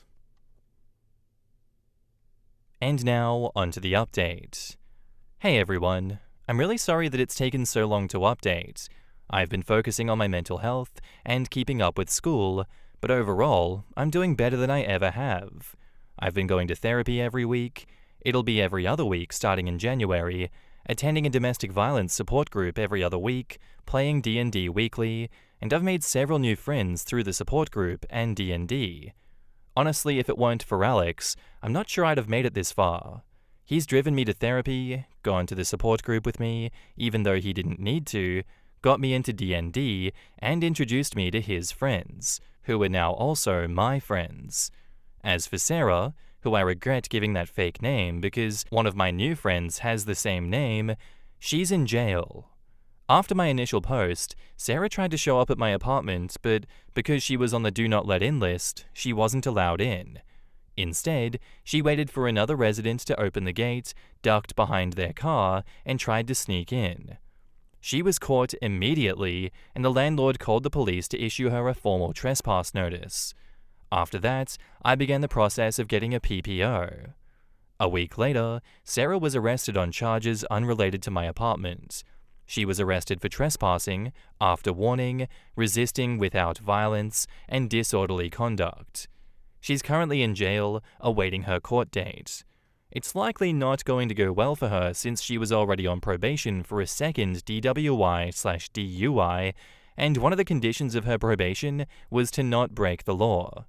How do I know all of this? A mutual friend posted it on his Snap story. More good news. My PPO was approved on Monday. It took too long in my opinion, but whatever. It's finally done. Now for some difficult news. I'm officially no contact with my mum. I know logically this is the right decision because she's not a healthy person, but it still hurts. After talking with my therapist and in support group, I realized that my views on healthy relationships and abuse were really warped, especially by my mum.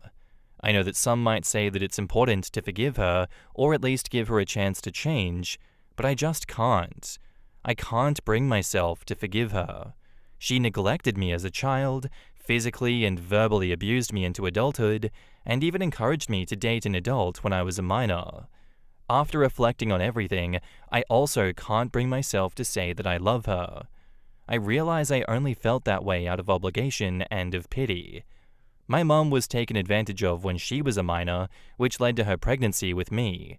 And I do feel bad for her, but instead of seeking help, She chose not to.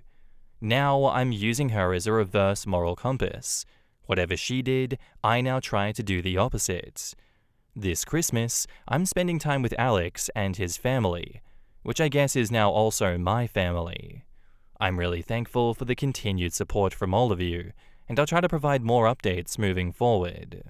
In the comments, the final filter says, "It's kind of sad how the OP was so used to Sarah's controlling ways, he didn't even notice them. I'm happy though that everything worked out and Alex seems like a really good friend to help finding low-cost therapy." eSweat says, quote, "I've had some people say that I should have just asked my roommate if he was indeed trans to just keep the peace." Keep the peace. One of my biggest pet peeves. In this story's case, I'd probably go, why tell me? Why not tell her to shut the hell up to keep the peace? Get out of my face. And Huge Opossum says, "I once knew someone for 6 years and we were okay friends. We didn't have a fallout, just 2 separate lives in different parts of the country. She was in a town that I was living in and we were hanging out. She made a really cute meep sound and I asked her about it. Apparently the whole time she had a tic and I never noticed. Never once in 6 years. She said she thought that I was being considerate by never asking, but I legitimately just never noticed." Ah, that's cute. I like that. But yeah, I'm glad that everything worked out in the end for this one. That was quite a roller coaster of an ending there. Glad that Sarah is finally away from OP, but I doubt that she'll be in jail for that long. Probably just held for a little bit of time and then back out into the community to be a menace. Not great, but I don't really think there's much else that OP can do. Thank God they have the PPO. Thank you for the story, OP. I very much appreciated that, and I can't wait to hear more positive updates in the future, if you do bring us some more, so thank you. Am I the asshole here for refusing to let my sister adopt my baby after she called me unfit for being a single mum? I, 27 female, got pregnant unexpectedly after a short relationship. The father isn't involved, but I decided to keep the baby. My family has been supportive, except for my older sister, 34 female, who has been struggling with infertility for years. From the moment she found out I was pregnant, she kept making comments like, "It's not fair that you get to be a mum when you're not even married."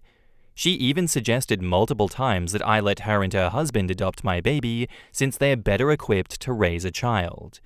I shut that down every time. After my son was born, she came to visit and started crying when she held him. I felt bad until she said, "He should have been mine. You can't provide what he needs like I can." And I told her that she was way out of line, and she exploded, calling me selfish for hoarding the baby while she's destined to be childless. I asked her to leave, and now she's telling our family that I'm heartless and ruining her only chance at being a mum. Some relatives think that I should at least consider it, since being a single mum is hard.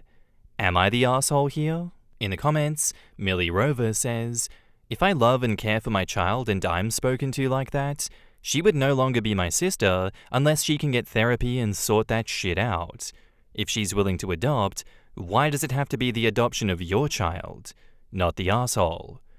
Well, because that would take time and cost money, and why should she wait when OP, being the little harlot that she is, has a baby in desperate need of a mother right there for the pickings?" Sarcasm. My God. She needs intensive therapy starting yesterday. Children aren't commodities to be bartered or distributed to the worthy. While I can empathize that she's struggling, she needs to get help, and so does her husband if he thinks the way that she's acting is okay.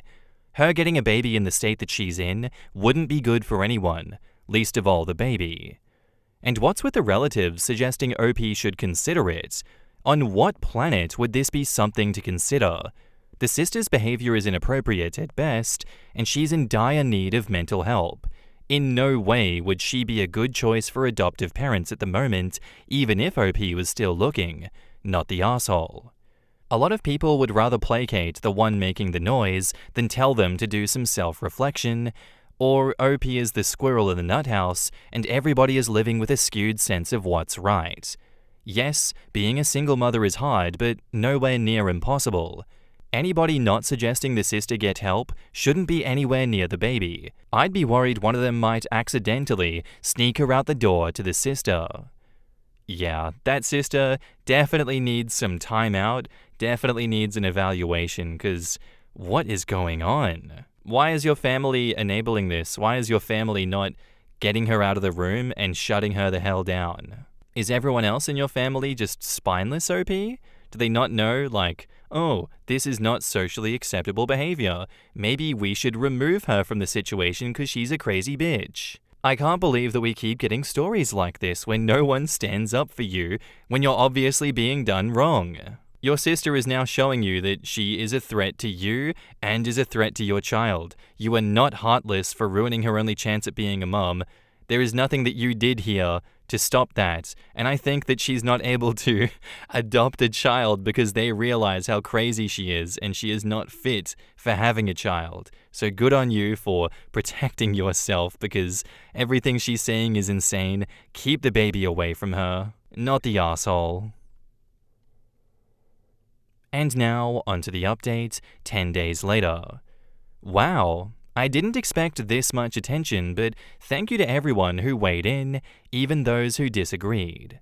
A lot has happened since my original post, so here's the update.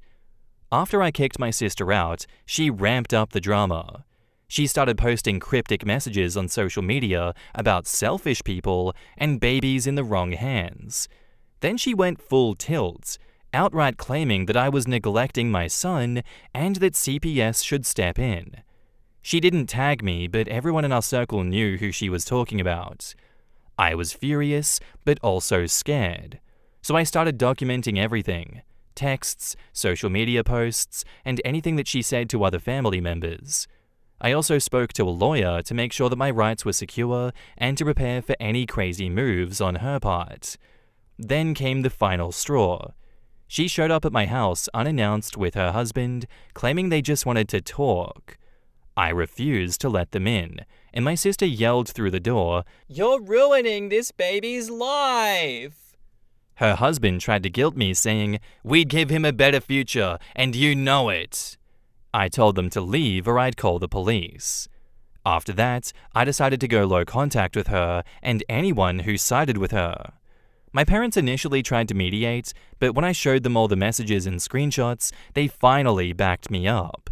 Now they're furious with my sister, especially since she's still spreading lies about me. I also reached out to CPS preemptively to let them know about the situation, just in case she tried anything. They assured me that there was no issue as long as my baby was safe and well cared for, which he absolutely is. As of now, I've cut my sister out of my life completely. She's still telling anyone who will listen that I'm selfish and am ruining her life, but I'm done engaging. My focus is on my son, who is happy, healthy, and exactly where he belongs. Thanks again for the support. It gave me the confidence to stand my ground. For anyone else dealing with entitled family members, trust your instincts and protect your peace. In the comments, Do Yogurt says, move forward with a restraining order. This is not done. I Want to Be Anemone says, no child should be subjected to that kind of unhinged, delusional, and selfish behavior. I guarantee she has a perfect life planned out for her future baby, no matter who she has to rip the child from, and will emotionally and mentally abuse them for daring to deviate from her picture-perfect parenthood fantasy. That woman isn't safe. Her enabling husband feeding her delusion only makes her more dangerous. Congrats on taking defensive measures. Keep documenting. Hold her accountable when she continues to escalate. Understand that every milestone, first holiday, first birthday, first everything, is going to be a trigger for this woman.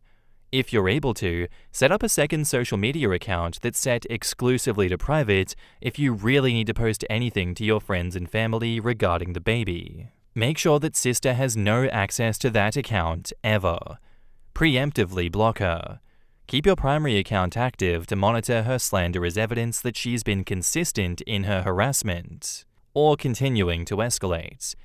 Get door cameras in case she shows up again. Triple check, if you're using baby cameras, to ensure no one else can access the live video feed.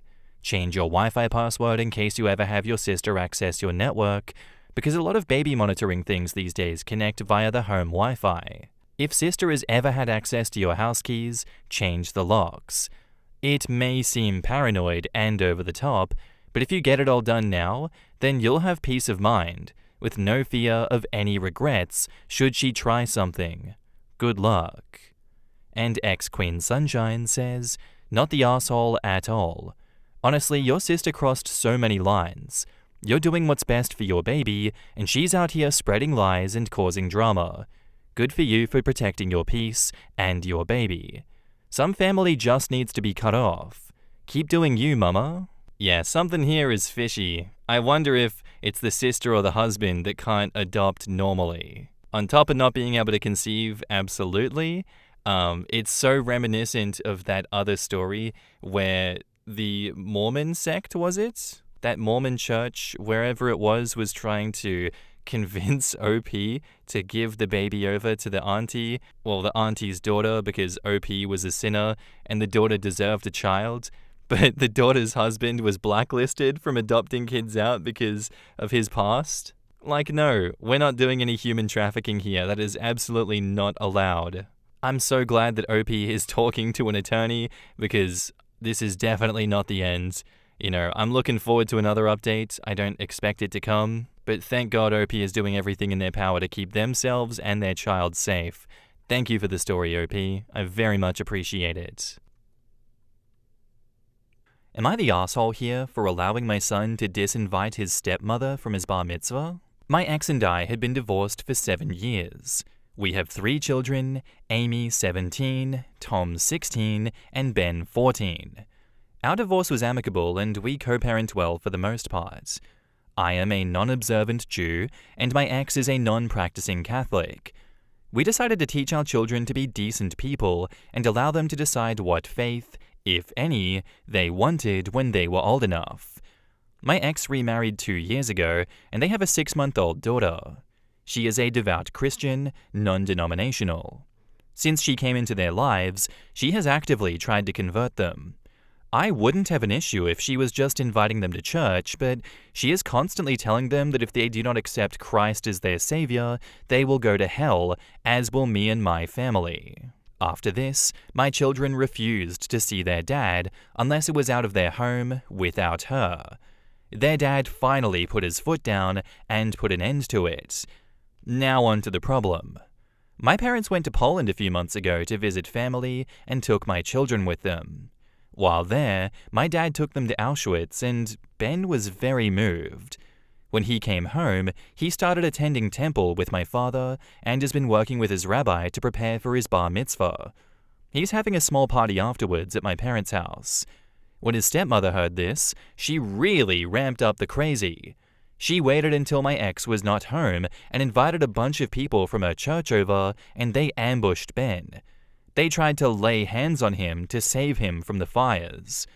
That's crazy. Oh my God. My daughter physically intervened, called an Uber, and took her brothers home. My ex stopped by a couple of hours later and apologized profusely for what had happened. My son accepted his apology, but stated that his stepmother was no longer welcome at his bar mitzvah or the party afterwards. My ex got very upset by this and stated that this was being disrespectful and he could not go somewhere where his wife was not welcome. My son said then, well, I guess you're not invited either then. He then locked himself in his room. My ex, his parents, and his wife have all been texting and calling, berating me.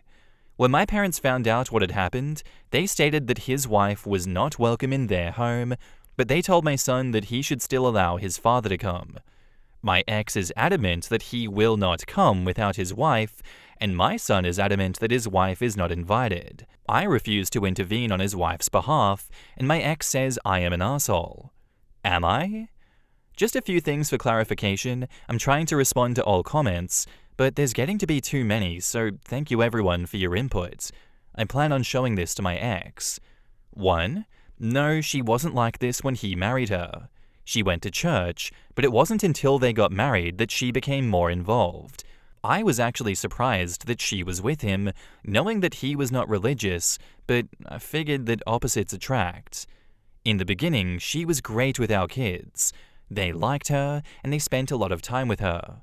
Her pushing my kids towards Christianity was little things like insisting they bow their heads for grace at mealtimes, buying them books by religious authors, not allowing what she deemed inappropriate movies. Harry Potter, anything with profanity. What did Harry Potter do wrong? Hanging up religious pictures and signs with Bible verses in the house, etc. Once she started with the "you're going to hell if you don't" nonsense, I got their dad involved and it ended. At least for a while. 3. Their dad is very supportive of our son embracing Judaism. He is paying for private Hebrew lessons and has offered to send him to Israel the summer after high school, providing it is safe to go. 4. My ex and I met our freshman year of college. We were together for a few years before getting married, and only got married because our first was on the way, and both sets of our parents were very insistent that we do so. My parents especially were very big on the legal aspect of it for my protection. 5. We separated after almost 20 years of being together because we had started to become unhappy together, and despite counseling, could not resolve some of our differences. There was no infidelity or anything like that. We only got divorced when he met his current wife so that they could marry. We had no formal custody agreement in place. My parents have me seeing a lawyer next week to put some parameters into place and to protect everyone involved. And 6, he promised that the kids don't have to be around his wife until they are ready to be. I asked, then why is it a big deal that he doesn't want her at the ceremony and party? His response is that he wants the invitation extended, but he will make sure that she won't go.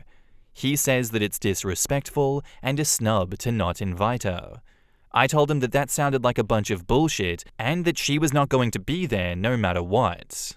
In the comments, OP's son might have been subjected to religious abuse or harassment.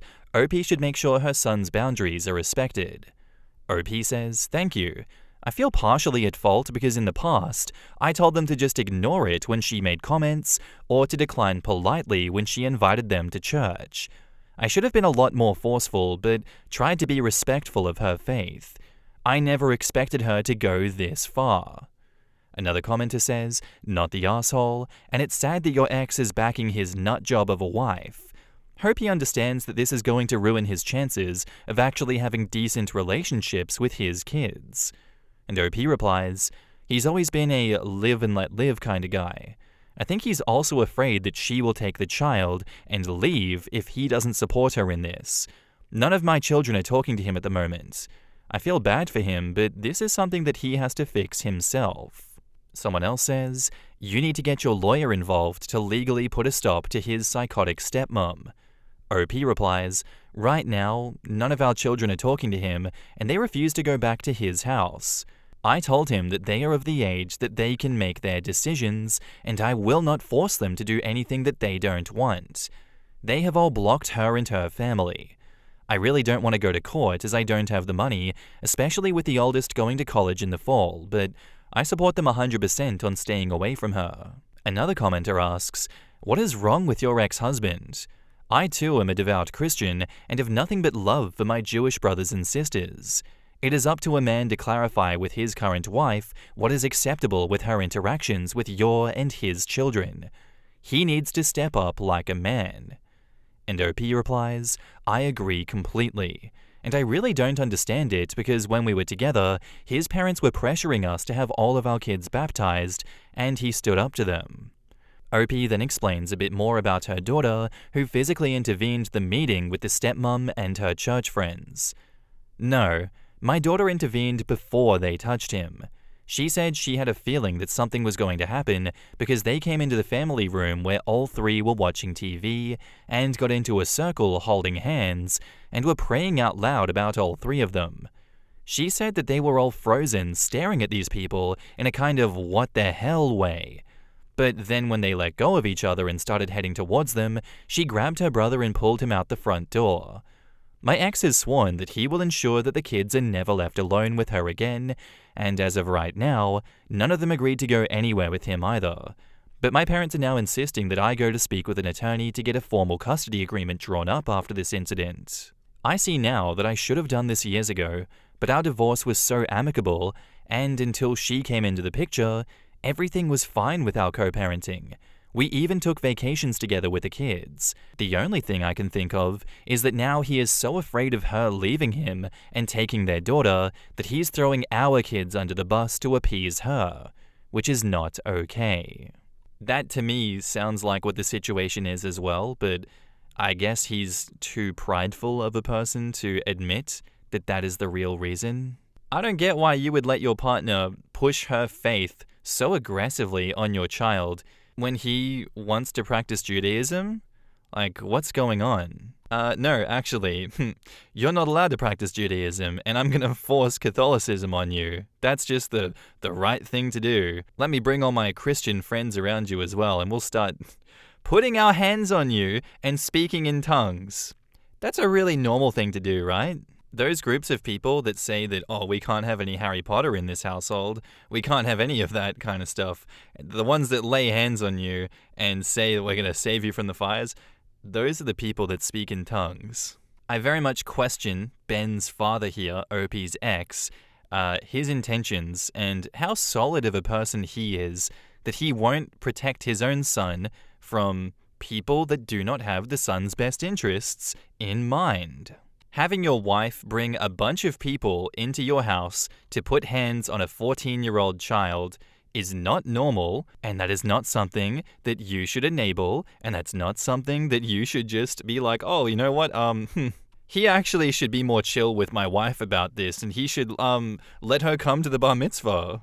If I was OP in this situation, I would be listening to the parents, I'd be going to the courts, getting a proper custody agreement in place, because why the hell didn't you do that? And then bringing Ben to the courts with me and be like, can you just tell the judge real quick what your father's partner did to you without telling us? And do you think that you should be around these people? Do you think that's a safe environment for you right now, Ben? Because I don't think the judge would be too happy to hear about all of that. I'm going to be completely honest with you. So yeah, not the asshole here, OP, for allowing your son to disinvite his stepmother from his bar mitzvah.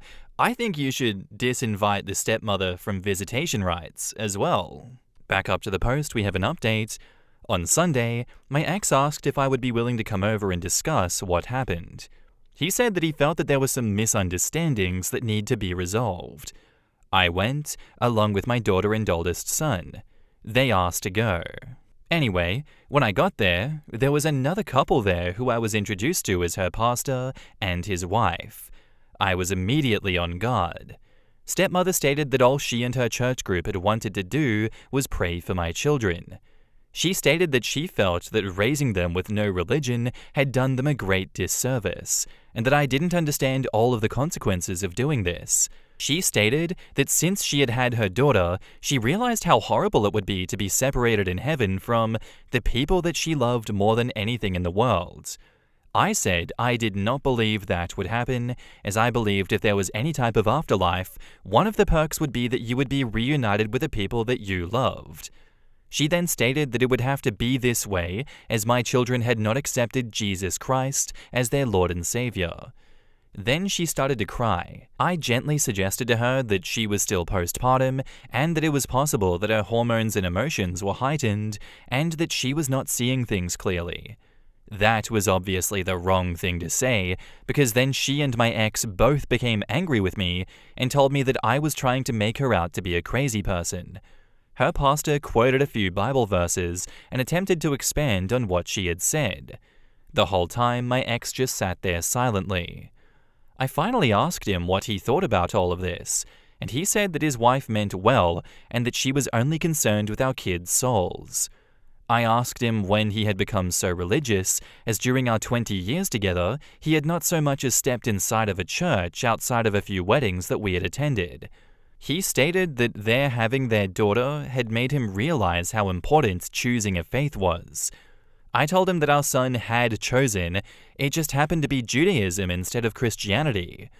I also said that it was my understanding that it was the same God for both. The pastor then again chimed in, stating that Jesus was the true Messiah and that the Jews would be punished both in this life and in the afterlife for denying that. At that point, my daughter stood up and stated that this whole discussion was making her sick. My oldest son said that he was tired of dealing with all of his stepmother's bullshit and he would never step foot into their home again. He said over the years, he had ignored a lot, as both myself and his dad encouraged him to be tolerant of people's beliefs, but as nobody was being tolerant of his or his siblings' beliefs, he was done dealing with their hypocrisy. He told his dad that he had no desire to either talk or see him or his wife for the foreseeable future. We then left. Today, I met with the family lawyer that my parents had found for me. He said that tomorrow we are going to go to the courthouse for a temporary restraining order and to ask for an emergency custody order. He says we'll get both. He also had me go to the police department today and make a report with all 3 of my children about what happened last week. I am so sick that it has come to this. I never wanted my children to have to be put in the middle of battling families. I am aware, as so many of you pointed out, that I underreacted. To be honest, this is the first time in my life that I've really ever dealt with anything like this. I grew up in an incredibly diverse community where everyone was tolerant of everyone else, and when my ex and I were married, we returned and lived in that community, as we felt that it was a fantastic place to raise children. So that's that. I want to thank everyone for all of their support, and for those who pointed out that I was being naive, for being kind about it. I'm sorry that I couldn't respond to everyone personally, including all of the private messages I was sent. There were just so many. I never expected this to blow up so hard.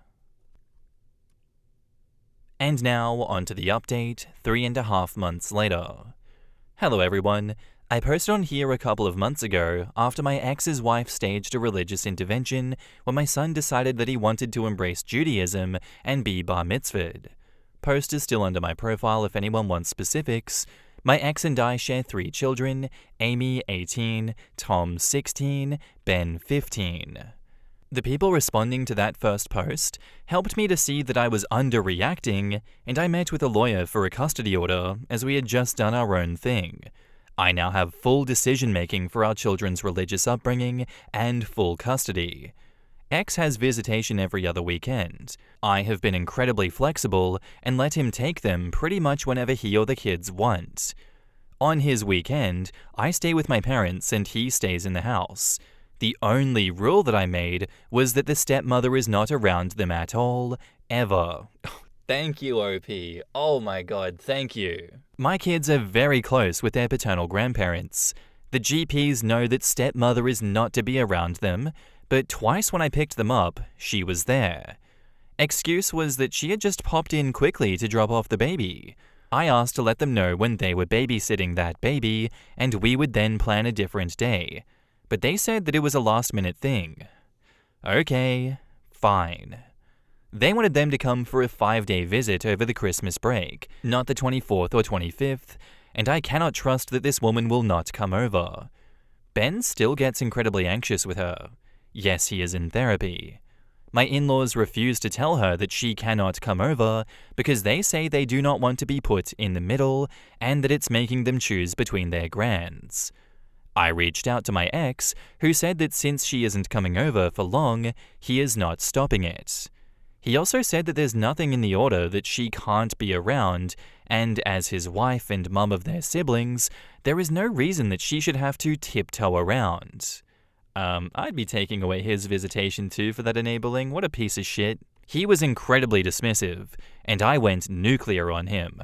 I told him that I have been letting him see them whenever, despite only having 2 weekends a month, that he was married to a sociopathic zealot, and that if she continued to come around, I would go back to the court and ask for supervised visits and a restraining order against her. He hung up. Then I asked the kids what they wanted. Come to find out that the woman has been coming around a lot. Amy said their grandparents asked them not to say anything to not upset me. I told my daughter that as an adult, she can go, but that her brothers would not be. Ben's look of relief broke my heart. Amy said she felt weird when the stepmother showed up. Tom said he's with Ben. I called ex-mother-in-law, told her that the children would not be coming back until they chose to. I said they were welcome to come over to see them, and I said they were so wrong to ask the kids to keep secrets. They called my ex, who berated me for punishing his parents. Stepmom sent me a text saying that I was unfair. I think I'm right, but everyone else thinks I'm the asshole. Am I? In the comments, not the asshole. Your children are old enough to set their own boundaries. If they don't want to go to the grandparents and/or interact with stepmom, they shouldn't be forced to. This is a critical teaching moment about boundaries and respect. Protect your children as best you can, including legally. If ex and stepmom insist on stomping all over those boundaries set. Grandparents are also boundary stompers and can't be trusted. OP says, "Thank you. I appreciate your input. I get that my former in-laws love my kids as well as their new grandchild and don't want to be caught in the middle, but for the life of me after what happened, I don't understand how they can't accept that. I don't want my children around her. It's the only thing that I've asked, and they're acting like I'm banning them completely, which I'm not.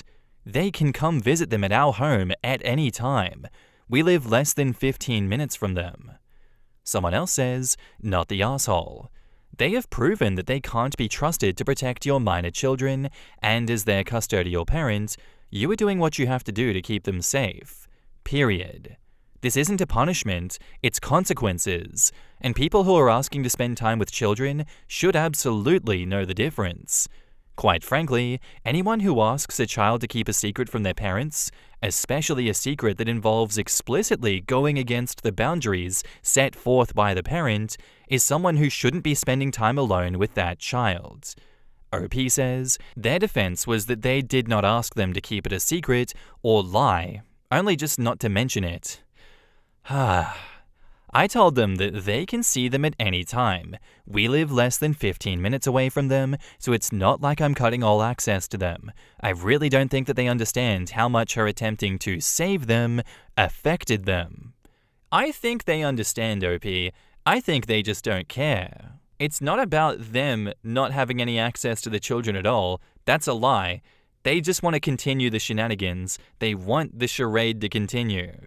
They're on the side of this absolute piece of shit stepmother, and they do actually want to get involved in the drama. I don't want to get in the middle of it. Yes, you do. Look at you. You can easily come over to their house, but you won't. You want to get right in the middle of it, and you, grandparents, are enabling it, you pieces of shit. Another commenter asks, "Info. Are you 100% sure that the kids love their paternal grandparents and want to see them?" And OP says, "Yes, but not at their house anymore. Although they still want a relationship with them, they have noticeably pulled away since this whole incident as they do not feel supported by them. Ben had started making excuses and not going after the first time that stepmother showed up, and his grandparents made excuses for her and downplayed his discomfort. But now my in-laws are digging in their heels and saying my compromise of them coming over to see their kids whenever they would like is unreasonable. She even made the mistake of calling my mother to try and intervene, and my mother, who is one of the kindest, most forgiving people that you will ever meet, told her that if it was up to her and my dad, who has had beef with them since they last minute didn't show up to Ben's bar mitzvah with no explanation, they wouldn't be seeing the children at all until they were able to admit that they were wrong and apologize to all 3 children. My older son's birthday is coming up, and my daughter called them yesterday to invite them to the family dinner that we are having for him. They said that they are too uncomfortable to do so since my ex won't come without his wife, but would be happy to have a second party at their house, which she and my son both refused. They just continue to keep hammering nails into that coffin. 2006 Bruin says, "The scene where the stepmom and her fellow church members start to encircle the children is terrifying." Right? It sounded cult-like.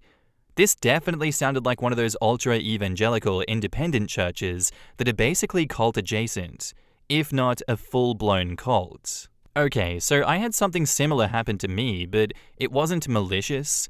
I was having surgery in a few days, and my mother, very Catholic, asked me, Not religious, haven't been to mass in maybe a decade, to go to church with her for a vigil type thing for me. It wasn't a mass, it was just a favor the pastor was doing, as he's also friends with my mum and had known me for like 15 years at that point. I also have no issues with him as he's a cool dude. I thought that it was just going to be like 3 of us. All of my mum's close church friends were there. We took up 2 full pews, there were so many people. The pastor had us bow our head while he prayed, and then he came and put a hand on my head and prayed more. Then he had everyone else touch me in some way while he continued praying. So I'm like 20, terrified over this major surgery, hate people touching me unless I initiate it, slightly claustrophobic, and there's no less than 20 people with their hands on me at the same time. They circled around me to get close enough to touch, and they started touching me for so effing long. I've never been more uncomfortable in my life, and I freaked out after surgery because they had to give me a catheter before I woke up, which meant someone saw my vagina.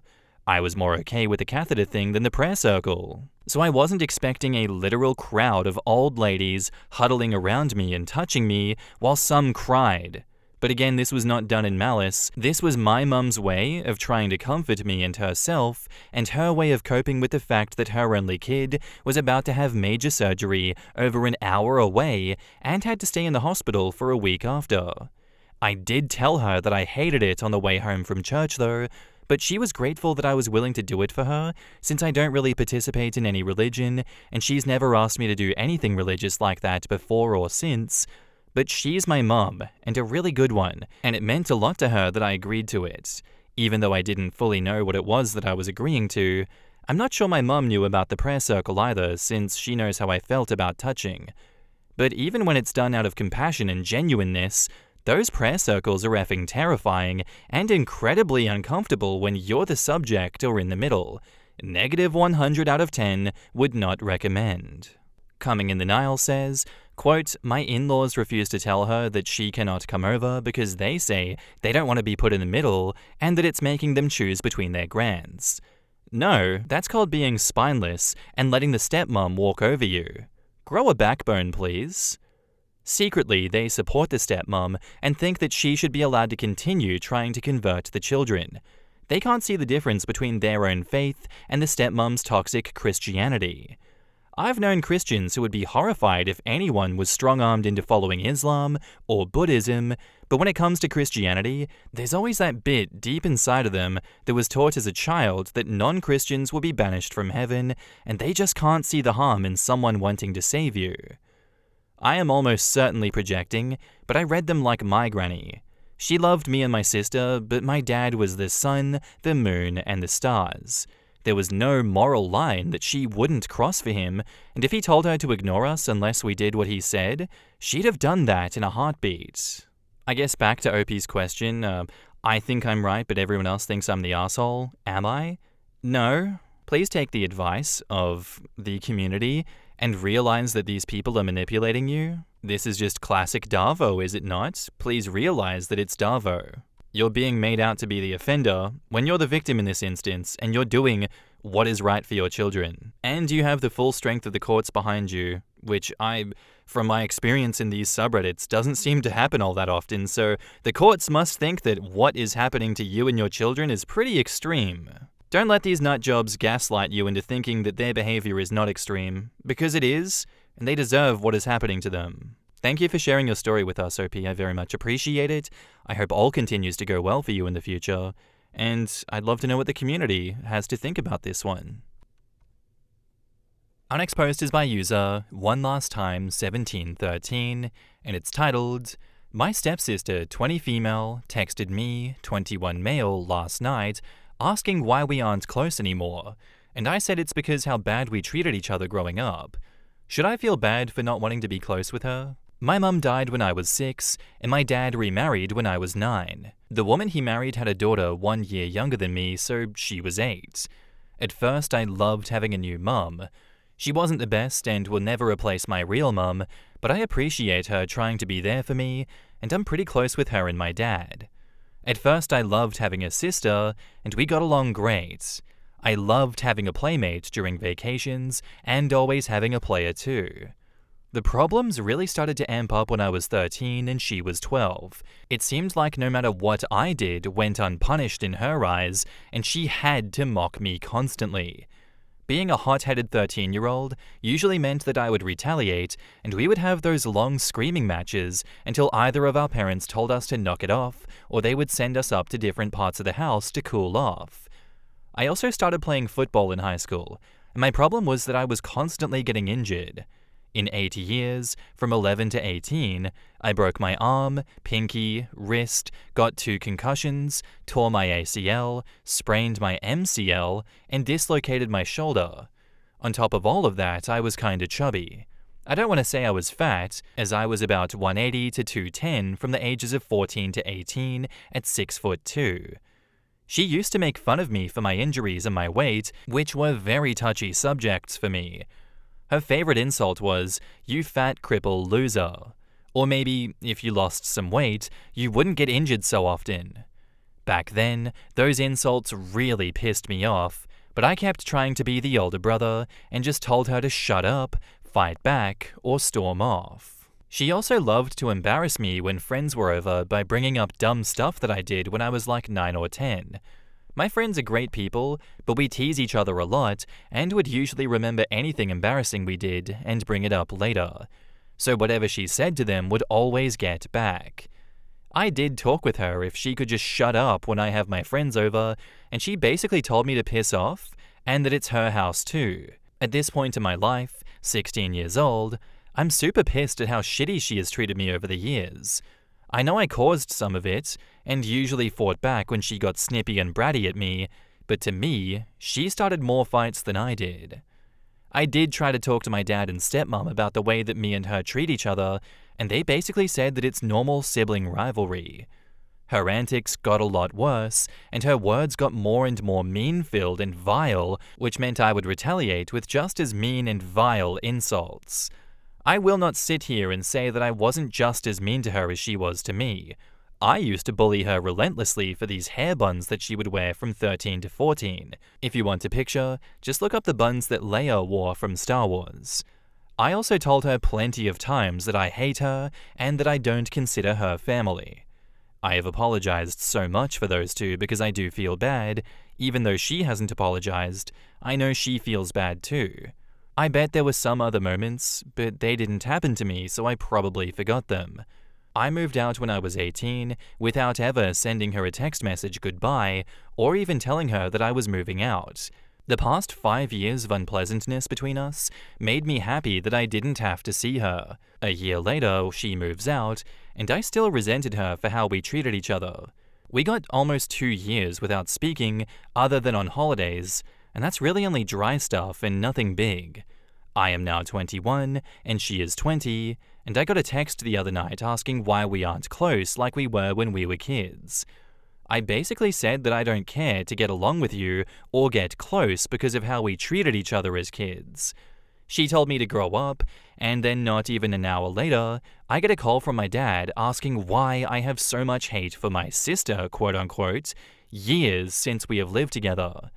I told him that I'll be cordial and won't cut her out of my life, but I don't need or want to be close with her. How do I go about telling her that I don't want us to be close yet until we both want to be close, but leaving the door open for her not to resent me? Can we still love each other? Edit. I would like to point out that I was just as mean to my stepsister. I don't have any examples because it's been 5 years and it didn't stick with me like hers did, but our fighting growing up did go both ways. Edit 2. Some people have said that I shouldn't cut her out of my life, and I agree with that. I love her and want to be there for her, but I don't like her enough to be close with her. Edit 3. I added more to the story of how I was shitty to her too. In the comments, Opie, when told maybe his sister matured and has changed, says, "Honestly, I do want a relationship at some point with her, but some insults are a bit too fresh and could still hurt. And I also want to explore life without being bogged down with a friendship that I don't want with a person that I wouldn't like. In due time, I would like there to be a close bond between us, just not yet. And don't get me wrong, I love her, and if she needed me that I'd be there in a second, but I don't really want to have that let's go get drinks and be buddies types of relationship at this point. I know she knows that if any dude tried to harass her that I'd be on them in a second. I remember that I knocked the daylights out of a dude who slapped her ass when we were at the beach. If she ever needed to talk to me about any advice, of course I'd be there for her. I just don't think that I want that super close relationship yet. Catwit says, I don't think you should feel bad at all for not wanting to be close with her. Based on her response, she clearly doesn't feel bad about what she did. Her whole "why aren't we close anymore" deal sounds like a way for her to try to get you to pretend that it never happened, while also not acknowledging or apologizing for the horrible things that she did. It sounds like you have and will be much happier without her playing a significant role in your life. And OP says, thanks for the comment. I love her as much as an older brother can, but I don't really want her in my life that much at this point. Maybe when we're older, it'll get better, but as of right now, I still think she is too unpleasant to get close with. Agnes Mort says, I thought you might have been a bit unreasonable, and you should give it a try, but her response shut that down. She isn't willing to work on issues, she just wants you to dismiss your feelings and pretend that nothing ever happened. If she was able to apologize and meet you halfway in terms of getting to know each other again, then yeah, sure, you might get a good relationship, but saying, oh, are you still mad over that? Confirms she doesn't. Keep doing what you're doing, be polite and cordial, don't hate her, but don't get too close. Explain it to your dad, but don't make it a big deal that she has to apologize for what she has done. Keep it conflict-free, and it's fine. Not everyone does have close relationships with their siblings. Not a Refrigerator says, I would love to hear this story from the other side. And OP says, she probably thinks I'm some monster holding onto the past and hating her for no reason and not wanting to be close. Not a Refrigerator replies, she probably thinks that you instigated everything, just how you seem to think that she did. Your parents, being the actual impartial people here, probably have it right, and you are both at fault. I honestly don't think you're as much of a victim as you're painting here. You seem to entirely gloss over your retaliation. You're not going to get anywhere following the advice of people here who don't seem to understand the fact that there are two sides to every story and are just telling you to continue in that victim role. And OP replies, oh, I know for a fact that I instigated plenty of fights. It has always been a two-way street for fights between us. In my opinion, she started more than me, but it did go both ways. Not a Refrigerator replies, okay, so why does your whole post read like a woe is me, my sister was so bad, she started all these fights and I only retaliated when she started them? You're not going to get any good advice if you only give one side of the story and don't mention that you were just as bad and instigated fights too. You'll only get bullshit answers like those given about how your sister is a terrible person and your parents are awful enablers. When those things aren't true, by admission, you were just as bad as her. If you want useful advice, you should probably repost the whole story. Yeah, we have unreliable narrators a lot of the time on these subreddits. It is par for the course. Then when people call them out for things that are inconsistent in the comments, they're always like, well, you weren't there, you don't know the full story. Tell me the full story, come on. At least OP made those edits earlier. I know that I read them out with them saying, oh yes, I did a lot of things too. I was just as mean to my stepsister. I get that. But those edits are an addendum that kind of gets glossed over a lot of the time. I don't know. If OP doesn't want a relationship with his sister, you don't have to have a relationship. There's nothing wrong with that. It's going to cause drama, though. I think that is something you can't really avoid. And now, on to the update. After our text convo that led to my dad calling me asking what's wrong between us, I texted her about meeting up at my place. This was the first time that we actually met/hung out outside of a family gathering. Before she came over, that realization gave me a new look on our relationship. The whole sit-down went well. We actually got along, and there wasn't any name-calling or anything mean. We talked about how we treated each other, and this was the first time that I've ever heard her apologize for how she treated me growing up, and I did the same. We talked about how the text conversation went, and I came to the conclusion that I still had the old image of how she was when I saw her at 17 and was using that to picture her now. She still kind of acts the same, kind of moody, but can hold it in so much better now. But it's a lot better. We talked it out and spent about half the day just hanging out, and I'll admit that I enjoyed it. I don't think that we'll be super duper close, but it's a step in the right direction, and there isn't a wall of tension between us anymore. Thank you all for the advice and comments. It really came in handy, and I appreciate it. And in the comments, Deleted says, I'm really envious, but extremely proud of ya. Up until now, I still can't make things right between my big sister and me, but that's okay. Maybe we just need to be mature and talk it out. And OP replies, give her a shot. Invite her to a coffee meetup. That's what we did, and it really helped. Make sure it's public so things can't escalate to an actual screaming match. Jelly Dove says, the parents suck here. Whenever my parents saw me and my sister fighting, they would never sit back and watch. The parents sort of effed up the situation as they did not regulate the kids. I think tweens and young teens are just understanding the social dynamics and structures of the world. They are bound to mess up. Thankfully, they are still young and can fix it. Tells you quite a bit about the parents that both kids moved out the second they turned 18. Can of Beans 9 says, sibling and I did not get along until we were adults either. I feel like it's probably common when parents don't take the tension seriously, or they play favorites like mine did. Or just get tired of being referees. I think my parents gave up, and that's when things got really mean between us. Thankfully, we had enough bad examples that we got along good now too. Glad that OP and Sister started off with a real apology.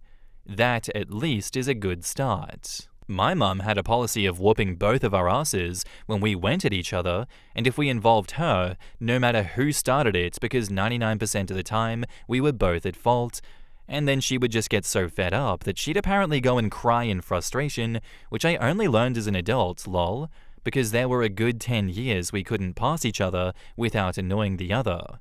My mum was just so tired of us both.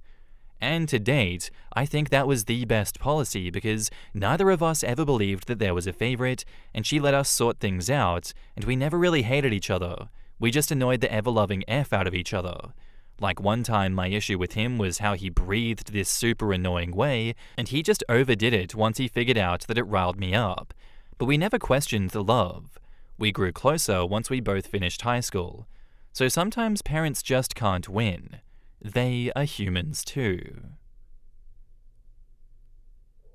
My father left my family because he found true love, and now he is mad that I am cutting him out of my life forever. I never thought I would actually write this, but here I go. I, 17 male, am the oldest child of my family. My father, 44 male, my mother, 43 male, and my little sister, 15 female. Throughout my life, I've always loved my father and idolized him to the point of making him proud being my whole life purpose. In 2019, he had to immigrate to Europe to prepare our lives there and be away from our homeland forever. In 2022, we finally reunited with him, and from there, I thought that it was the end of our struggling, but then after just 2 years, he started acting funny. He got a job as a hotel driver, and from there he changed completely. He stopped hanging out with me and my sister, he started coming home late, and then just eating and sleeping. We felt so distant, like he was trying to stay away from the house. My mother was the first to notice this, and slowly their relationship began to break down. One day, I had a beach hangout with the school, but when I was preparing, I heard shouting, and it was my parents fighting. Apparently, my father had cheated on my mum with a single mum with 2 kids from Morocco since last January, and this whole time he was spending time with this woman. Then my father, out of wrath, grabbed my mother's arm so hard that it wounded badly, blocking blood flow. And it got to a point where she picked up a knife and said, "If you don't get out of my effing house, I will kill you." And so he did. It was a hard thing to process, and after this event, 2 months later, he was slowly drifting away from our family responsibilities, like paying the bills, school, etc., and it became obvious he no longer loved us. The annoying part is that he claims he still loves me and my sister, and that he will always be with us. We are not dumb enough to believe, because if he actually did, then he would at least participate in our responsibilities. I felt so lied to and so manipulated. I idolized this man. I saw him as my ultimate guide on how to win in life, and now he is nothing but a lustful man who will go for any woman who isn't my mother. Thankfully, we are in a much better state, especially my mother. We've accepted that he's gone for good, and have even begun claiming that my father is dead when someone asks. However, from time to time, he still tries to contact me and my sister, and I don't know what to do. I also want to mention that my mother can easily file an order against him for assault using the photo that she took of the wound that he gave her, and also some threats in their old chats. But because all of us are devout Christians, my mother has had mercy on him and refuses to press any charges. They are still not officially divorced, and I don't know what to do about it. If anybody wants any information or has any advice on my situation, then I would truly appreciate it. Thank you. In the comments, Deleted says, quote, "But because we are all devout Christians, my mother had mercy on him and refused to press any charges. I'm a Christian, and I urge you to consider that forgiveness does not mean freedom from consequences. Forgiveness is a gift that is given to someone who repents and changes their ways. But to fail to hold someone accountable who has not repented and changed only gives them a license to further harm others. I firmly believe that this is not God's intention, as it does nothing to further the kingdom of heaven on earth. Consider your safety and your mother's safety. Pursue the order." And OP says, "Thank you for clarifying. I should probably tell my mum the same thing, but from a logical perspective, he isn't living with us, and he has no information on us nor the house. He has the keys to the house, sure, but nonetheless, he wasn't threatening any harm after this incident. This incident happened in June of 2024, so it would just be a useless effort considering that we have other problems to deal with, but thank you so much for your advice." Aaron Man Dad says, "I am sorry for the shitty situation that your father's actions have put you and your family in, and I commend you on all coming together to protect your mother's safety and dignity, and trying to succeed in life. I also understand the strong urge to leave sleeping dogs lie, and not wanting to pursue a divorce between your parents due to the discomfort and unpleasantness that facing him again would entail. However, in addition to what the previous commenter said about forgiveness does not mean that you don't hold one accountable for their actions, please also consider the legal ramifications of your mother continuing to stay married to him. I'm not sure which country you live in, but being the legally married spouse of a person gives the other spouse several rights and privileges. For example, if your parents co-own the house that you live in, and your mother passes away suddenly in an accident without leaving a last will and testament, your father would automatically inherit title to the house. Or if your mother were to get seriously ill, to the point where she was hospitalized and unable to make decisions, your father as the spouse might get the right to make such decisions on her behalf, including whether or not to disconnect life support systems, etc., ahead of you or your sister. The above are just some scenarios, and may not be accurate based on where you live, but that's all the more reason for you and your mother to consult a divorce lawyer and at least talk through the pros, cons, and ramifications of choosing to stay married versus suing for divorce. Good luck, and I hope things turn out the best for you." OP replies, "The house isn't owned by us, it's rented by my father's friend, whom we pay a monthly amount. We all live in Spain, but my parents were married in the homeland of Egypt, so their marriage is only recognized on paper. That can be undone by divorce. However, in one of your scenarios, if my mother was hospitalized or even dead, without the divorce, me and my sister would legally be forced to live with him as he still holds custody. Right now, we aren't financially ready to file for divorce, nor do we know how it works in Spain. But my mother thankfully is considering the divorce when the time comes, but sadly not considering filing a police report, and I don't know why. I guess at this point, all you can do is just continue to push for her to file that police report. Doesn't sound like there's too much else that you logically and legally can do, which sucks, but that's just life sometimes. You're in a bit of a bind, OP. I do hope that you push for the best outcome here, because You all deserve better, and her not taking action is only going to harm her and harm you further. And now, onto the update 21 days later. Hello everyone. Last month I made a post about how my father left me and my family for a single mother, and how he is mad that I don't love him anymore. Well, sadly, this isn't a positive update, as it turned out that my father wasn't paying my little sister's school bills since last month, and all this time, the school kept my sister out of pity. But now it's getting very serious. It's been proven over and over again that he isn't involved in our lives and needs. The logical conclusion would be that we file a report against him for child negligence. However, we are so financially stuck to the point where it is sickening. I try my best to stay strong for the both of them, but I don't know how much I can take. To add insult to injury, he got offended when I disrespected him and then ghosted me for disrespecting your father. And at this point, I want to choke him to death. I don't know how we can stand on our feet in order to file for divorce and make him pay. I am sorry that the update wasn't positive, but I promise to let you guys know if anything finally comes together. Also, thanks to everyone who advised me on the consideration of divorce. My mother finally agreed to it, but sadly, we can't go as far as reporting him to the police for the assault back in June, as the case will likely be dropped, and like I said, we don't have the money. Again, thanks to everyone who was concerned, and I promise to give you any updates in the future. In the comments, Side Annie says, "Is there any way that you can legally make him support you guys financially? I don't know how the system works in Spain, but especially since your sister is under 18, he should be obligated to pay to support his children. Both child support and alimony exist in Spain. I don't understand why OP's mom hasn't started this process for these yet. She needs to think of the kids first, even if her soon-to-be ex-husband has left her feeling like shit." Infamous Cash says, "She's so Christian that she's putting her pride over her children." And OP replies, "Not really.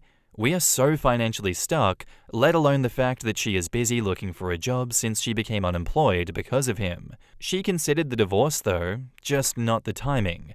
Because my parents got married in Egypt, in Egyptian law, there isn't something called a child support.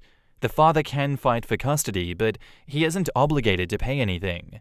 The Spanish government only recognized my parents' marriage, but they can't judge them based on their laws due to them still being immigrants." Very odd situation, that one, and I don't really know the answer, but I think that they can get child support. I wouldn't think that Egyptian laws apply to Spain and that, they're not being recognized. I think OP needs to go do some more research and come back with an update saying, hey, so we talked to a lawyer pro bono, and we're getting child support now, so thank you guys for the information. Looking forward to seeing that one in the future. Best of luck to you, OP. It sucks, but it really doesn't sound like the end of the world. Thank you for the story, and I'd love to know what you guys have to think of this one down in the comments. Our next post is by user Dismal Scientist, and it's titled, "Am I the asshole for snooping through my girlfriend's stuff for her Christmas present?" So my girlfriend just got divorced from her husband because of cheating. I wanted to get her a nice Christmas present to cheer her up, and I knew that she loved perfumes.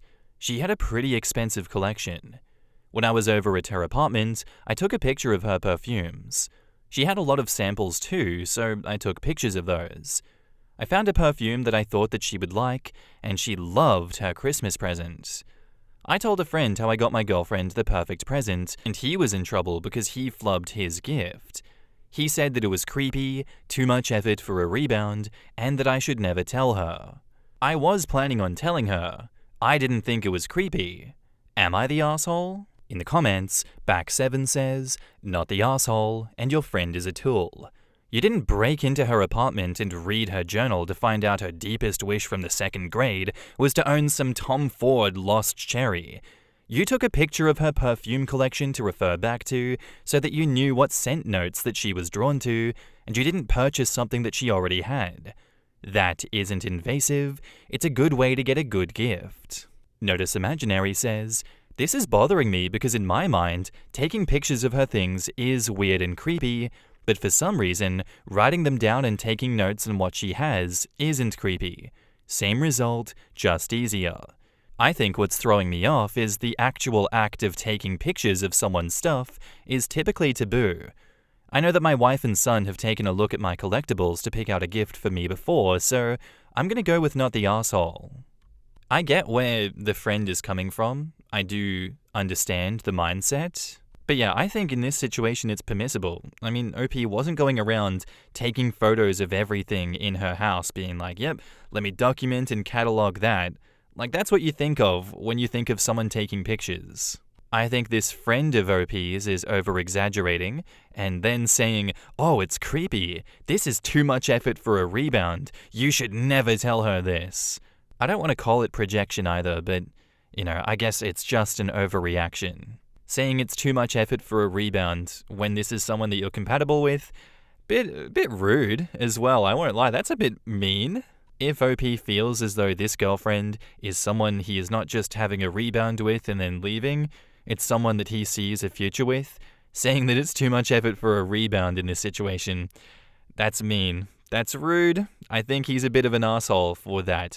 Yes, it's a close friend, but even close friends can say things that are quote-unquote brutally honest, but, maybe uncalled for. I'm with the other comments, not the asshole OP. And now, on to the update. Thanks for the feedback. My girlfriend did exactly what I thought she would do, and she asked how I got her the perfect Christmas gift. I could smell the perfume on her, which made me happy. I got her zoologist bee and hummingbird.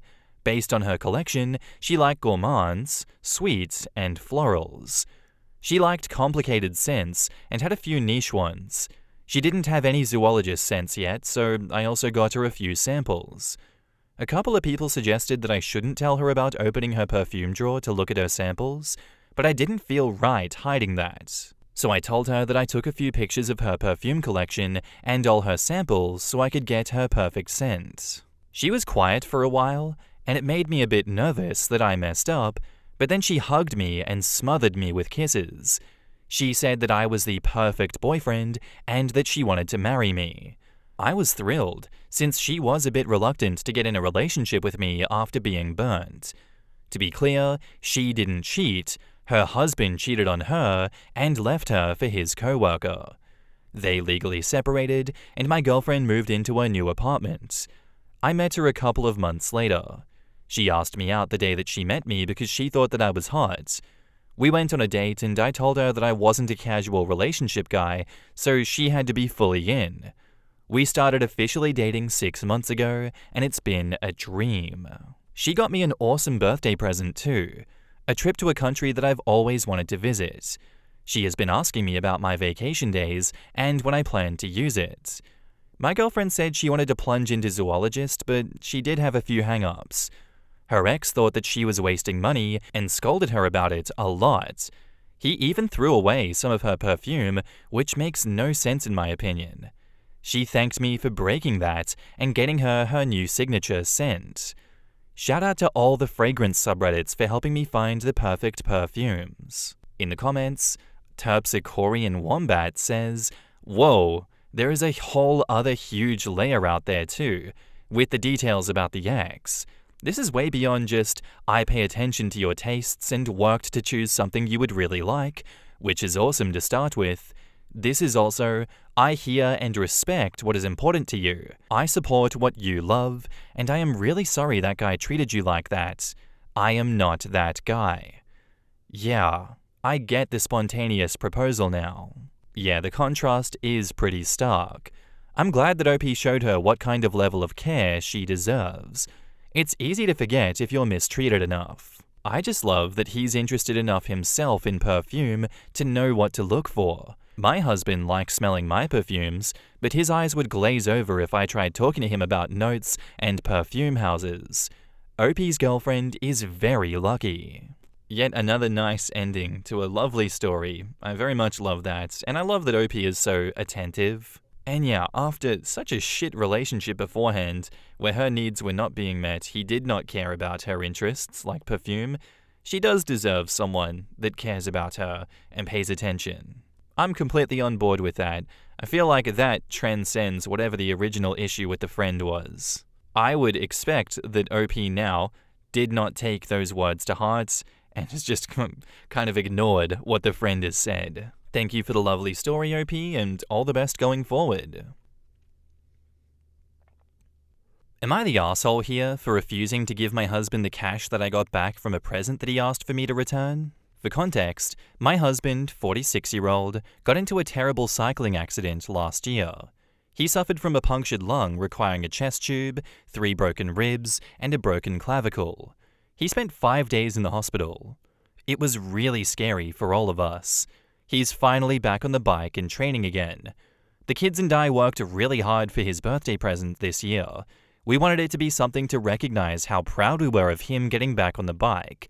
It's important to mention that when asked what he wanted for his birthday, he would tell us, "I don't need anything." We, and by we, I mean me, because our kids are both under the age of 7, got him a Garmin Vario, which is a bike radar and camera that provides a tail light, visibility to approaching cars, and notifies the biker of approaching cars. Total cost was $500. We gave it to him last night, and it was pretty obvious he didn't want it. This morning, he asked me to return it.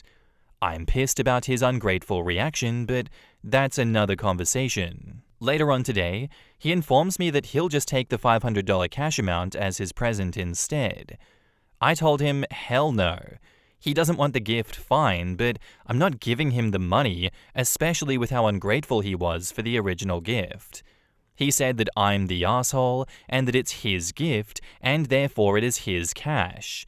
So am I the asshole here for not giving my husband the cash that I'm getting back for returning the gift that he didn't like? In the comments, Yavana12 asks, Info, is this normal behavior for him, or have you seen shifts in his personality since his accident? Ooh, good point. A good friend of mine had a TBI, and it took years before he found things funny again. Even now, he still gets grumpy quicker, though he tries to hide it. Brain injuries are wild. Alkaline Drillbreaker says, as a cyclist myself, I'm confused why he wouldn't want that rear camera for extra insurance, especially after being in an accident. Yeah, it's frustrating. You put so much thought into that gift, especially after everything he's been through, and he just brushed it off. Then asking for the cash? That's pretty disrespectful. You're not in the wrong for not giving him the money. He needs to recognize the effort and meaning behind the gift. And it would be one thing if he never got back into training and cycling. It would be understandable if such a traumatic and life-changing experience was too much for him, but he did. He showed them that he was still invested and interested and a keen cyclist, and they reacted and responded accordingly. Talk about mixed messages. Why is no one asking him why he didn't want the gift? Or there's just no interpersonal context here. Is he normally ungrateful? Is he normally entitled? Is he too traumatized to consider the fact that it could happen again? AKA, is he in denial? Maybe choosing his birthday of all days to give him a poignant reminder of the horrific accident he was in was not a good idea. Look, I see your point with that one, but is it also not a reminder that you care about his well-being, and while you want to support his habit, you also don't want him to get in another accident? You don't want to lose him? You do not want him to die? Maybe this time with this gift, you can prevent any more accidents from happening, or at least reduce the possibility of it. I think that he's acting irrationally because of the accident. I think those initial commenters probably had the nail on the head a little bit. It sounds like there might be a little bit of TBI going on, because I trust OP knows what he is normally like, and that he would not normally react this way. That's my assumption, and I'm giving OP the benefit of the doubt. I don't think they're the asshole here either for refusing to give him the cash. That's a very weird thing to do. And now, onto the update. So I'm not sure if this is how you're supposed to post an update. I had no idea that my post was going to get this much attention. Thank you everyone for your advice. I want to clarify a few things. This present was not a way to encourage him back on the bike. He's been riding again for several months now, 20 plus miles at least 3 days a week. He's training for a triathlon. I asked my husband if the present triggered him or brought back any traumatic memories. He told me it did not. His reasoning for not wanting it is that he doesn't want all the extra electronics on his bike. He did apologize for his reaction and thanked the kids and I for the thoughtful gift, but explained that he would never use it. Not that it's really anyone's business, but we have a joint account, and then we each have our own separate bank accounts. It works for us. I did not give him the money. We agreed to use some of the money to set up a fire pit in our backyard, which is something that he has wanted for a while. The rest of the cash is going into my wallet. I got the Garmin Varia RCT 715 with a rear view bike camera for $399, and then I got the Garmin Edge 130 Plus compact bike computer to go with it, which was $120 for those of you questioning if I'm telling the truth about the price. That's all, folks. I wish he kept the gift for his safety, but I can't force him to use it. I've learned my lesson, and I will no longer be buying surprise gifts for him. If he doesn't tell me exactly what he wants, he will get a gift card. In the comments, Natalie4332 says, "It sounds like you're doing what's best for both of you, even if that's not what others might expect. A joint effort for the fire pit is a great compromise. As for the gift, it's okay to learn and adjust next time. Just ask what he wants." Nara Shikamaru says, "My cousin was an avid cycler. When I was in middle school, or maybe a year before I started, she was in a horrific accident that almost killed her. Comatose for a month, brain surgeries, the works. Took 2 years for her to recover, including relearning to speak and walk. The impact was so extreme, her helmet, custom fit to her head, she was so serious about it, split open. It came off after the second/bounce impact. There was no one else involved. It was an uneven pavement on a downhill slope, on a route that she had done 100 times before, just a freak accident. Bike accidents are no joke, and if someone got me a safety measure like the one that OP got her husband, I would be so unbelievably grateful and would definitely use it, and I'm a little bit tech clumsy. Is that a word? I'm not taking back what I said, I don't care. I think it was a good gift by OP. I think he was a bit of a dick the way that he approached it. I respect that he doesn't want it. I respect that it didn't go the way that OP thought it would and he had his reaction. His response and his feelings are valid, though I think he is being illogical. If I had a wife and that wife was concerned that I was going to hurt myself again, I would want to put her worries at ease by accepting her gift that is going to make me safer, even if it's not going to stop freak accidents like falling off of my bike all of a sudden. If that's the compromise they need to make to keep their relationship afloat and solid, fair play to them. Thank you for the story, OP. I hope all continues to go well from here.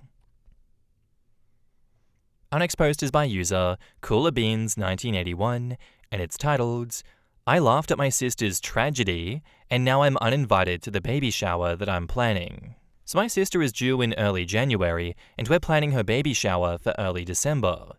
She decided she wants to use my mother's maiden name, Rafferty, as her daughter's name. Not a tragedy itself, and I guess it works as a unique name. But yesterday, I texted my sister that I needed to get the custom items with my niece's name ordered ASAP, so they arrive in time for the shower. My sister then let me know that they're going with an alternative spelling for Rafferty. I texted back, "An alternative spelling of our mother's maiden name. My sister wants to spell it Raefarty, Ray Farty." So I sent back a bunch of laughing emojis, and she asked, "What's so funny?" I tried to explain that no one will pronounce that as Rafferty, and she'll probably get plenty of the same mispronunciations. She told me that I was being ridiculous. I texted back, "My poor niece, little Miss Farty Ray."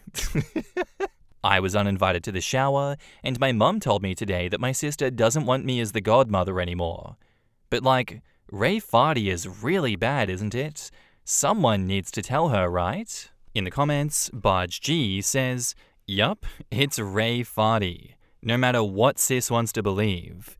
And OP says, "Thank you. Little Farty Ray is not going to be a ray of sunshine when she starts school. She's going to be a fart ray of sadness." Yes, you had to tell her. Also, just saying that being uninvited means you can cancel all the baby shower plans and save the money for little Ray's name change when she's 18. Rafferty comes under the category of names that I wouldn't use. Not a big fan of surnames as first names, but which I can see tick some boxes that would make them appealing to some people. Honors your mum, sounds gender neutral, could use the nickname Raff. Ray Farty comes under the category of names that sound like jokes. No wonder you laughed. Do what you can to dissuade her. Everyone's going to pronounce it Ray Farty. And OP says, I agree. I wouldn't use it myself, but I get that it honors my mum and her family, and it's not too out there. Thank God my mother wasn't born a Lewandowski. No offense to the Lewandowskis out there. My mum is mildly annoyed that she wants to honor her last name, but totally respell it. But my mother's opinion is that it's my sister's child, and no one but she and her husband really have a say in the name. Apparently my sister insists everyone will understand it as Rafferty and not Ray Farty. No, they won't. Literally everyone will look at the name and pronounce it as Ray Farty. Just because your sister believes that everyone should magically know how it should be pronounced, she cannot change the way everyone else understands phonetic pronunciation. It's hilarious, but at the same time, I feel so bad for that poor kid. It would be marginally better if she spelled it Ray Ferty, but I promise that even Ray Ferty would swiftly devolve right to Ray Farty. I hope your sister comes to her senses. Oh, cute little Ray Farty. What a fun little name that is. I'm sure the kid won't get bullied horrendously once they go to school, and then curse their parents for giving them such a shit name. If you can't be honest with your siblings and help them steer away from a objectively terrible choice that everyone else is enabling, then, I don't know, I think they deserve to have their own lives crash and burn. But if I were OP, I'd go harder on this one even after the disinvite, if only for the sake of little baby Ray Farty. I wouldn't want to see them grow up being bullied like that, and it is my nephew/niece. I would want to give it a red hot go without, breaking off the relationship with my sibling. Anyway, I don't think you're an asshole for what you've done, OP. I think you did the right thing, and it's really funny that you got uninvited. And now, onto the update. So I don't know if updates are allowed here, but here it is, and sorry it's so long, and I've been having a hard time submitting it. I'll try posting some and put the rest in the comments. So we had an intervention on Ray Farty. I know everyone said to send a link to the original post to my sister to show her that 103% of the global population would call her daughter Ray Farty, and that would be the easiest thing to do. But some commenters said some pretty gnarly things about my sister that she doesn't need to read and feel worse about herself.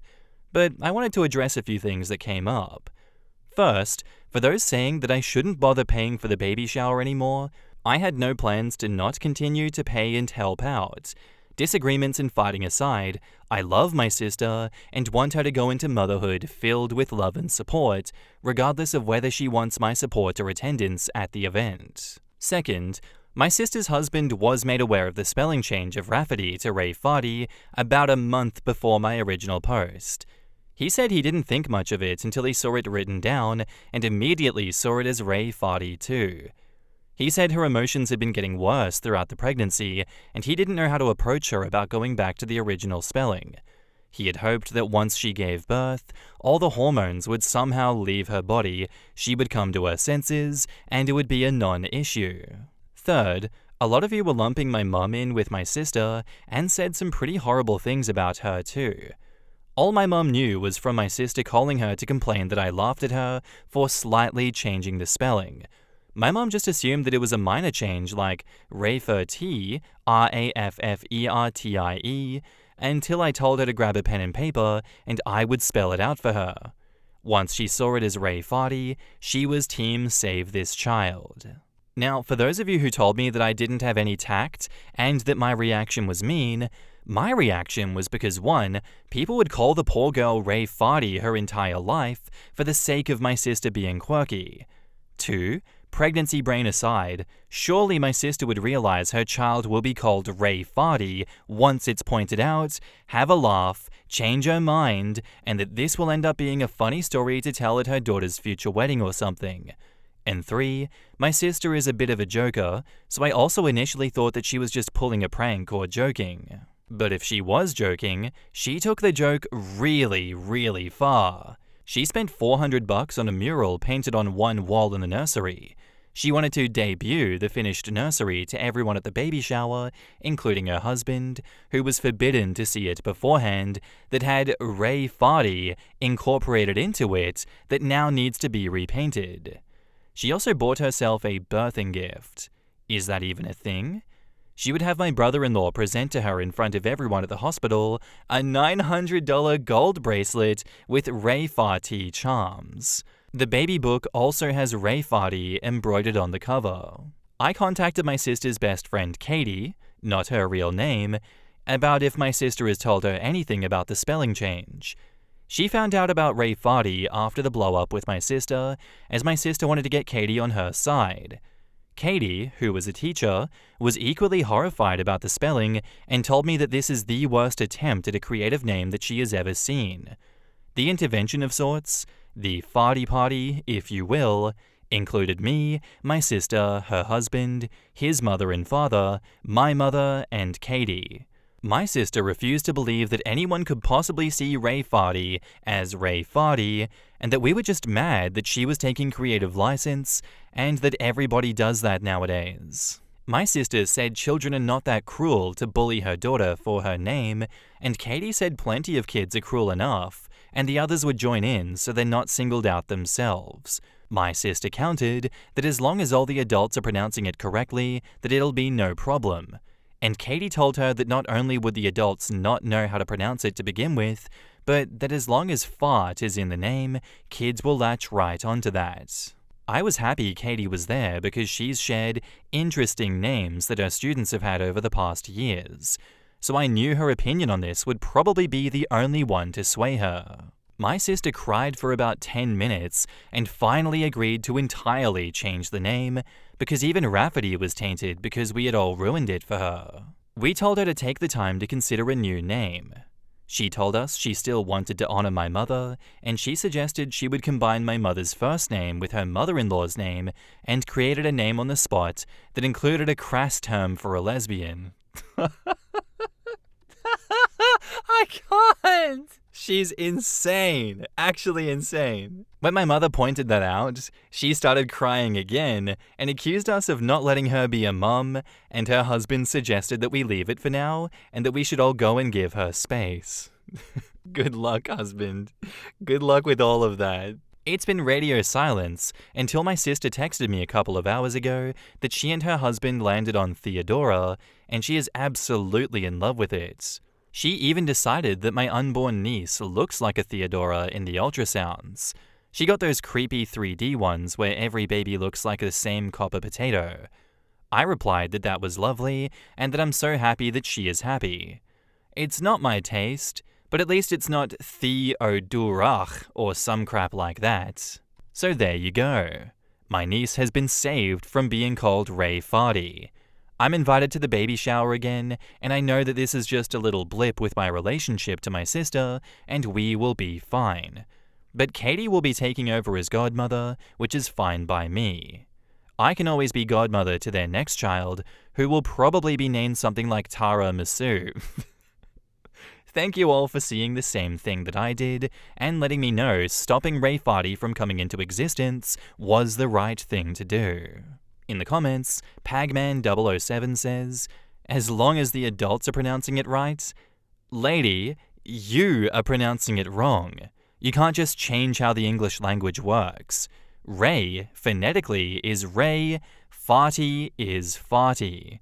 You can't just say, oh yeah, my name is F-Dick, but it's pronounced Peter. Australians be like Megan.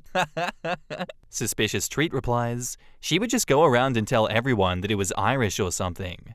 It drives me insane when people think the rules of pronunciation don't exist for a reason. Don't they remember learning to read? Man, the sister really thinks that all adults would be kind enough not to talk crap about the name while their kid stands in front of them, or that a kindergartner will eventually become a teenager and then an adult. Even Rafferty as a first name was pretty far out there. I remember a post a long time back about the baby Karen. That's a normal name, but thanks to social media, it was tainted. The parents witness firsthand both adults and kids treating their kid differently and bullying her. Yeah, you can't just bury your head in the sand when it comes to your kids like that. Like, yes, just because you believe something to be the way it is, does not mean that you should ignore the way the world is currently and the way the world will be when your child comes into that world. You're only doing your child a disservice and you're not looking out for their best needs. You're just doing what placates your emotions in that instance. You're doing what makes you feel good because that's what you want. It's insane to me that it took a teacher with real life experience who just happens to be her best friend or just a close friend to open her eyes to how narcissistic and how selfish she was being about the Ray Farty name. I also kind of want to know the husband's stance in all of this, because how did the husband not see this and be like, okay, now it's a 2 yes, 1 no situation and I'm saying no because I don't agree with it. End of story. You are not getting to decide the baby's name all by yourself here. He had the power. He had the power to change this and he didn't. What's going on with that? I blame him as well. He enabled this. It took a village to change her mind when it could have just been him putting his foot down and being like, it's my child too. I'm not letting my child be bullied by a stupid name change. I don't know. I feel like a lot of these situations could be fixed a lot easier. Anyway, I'd love to know what you guys have to say about this one down below. Let me know.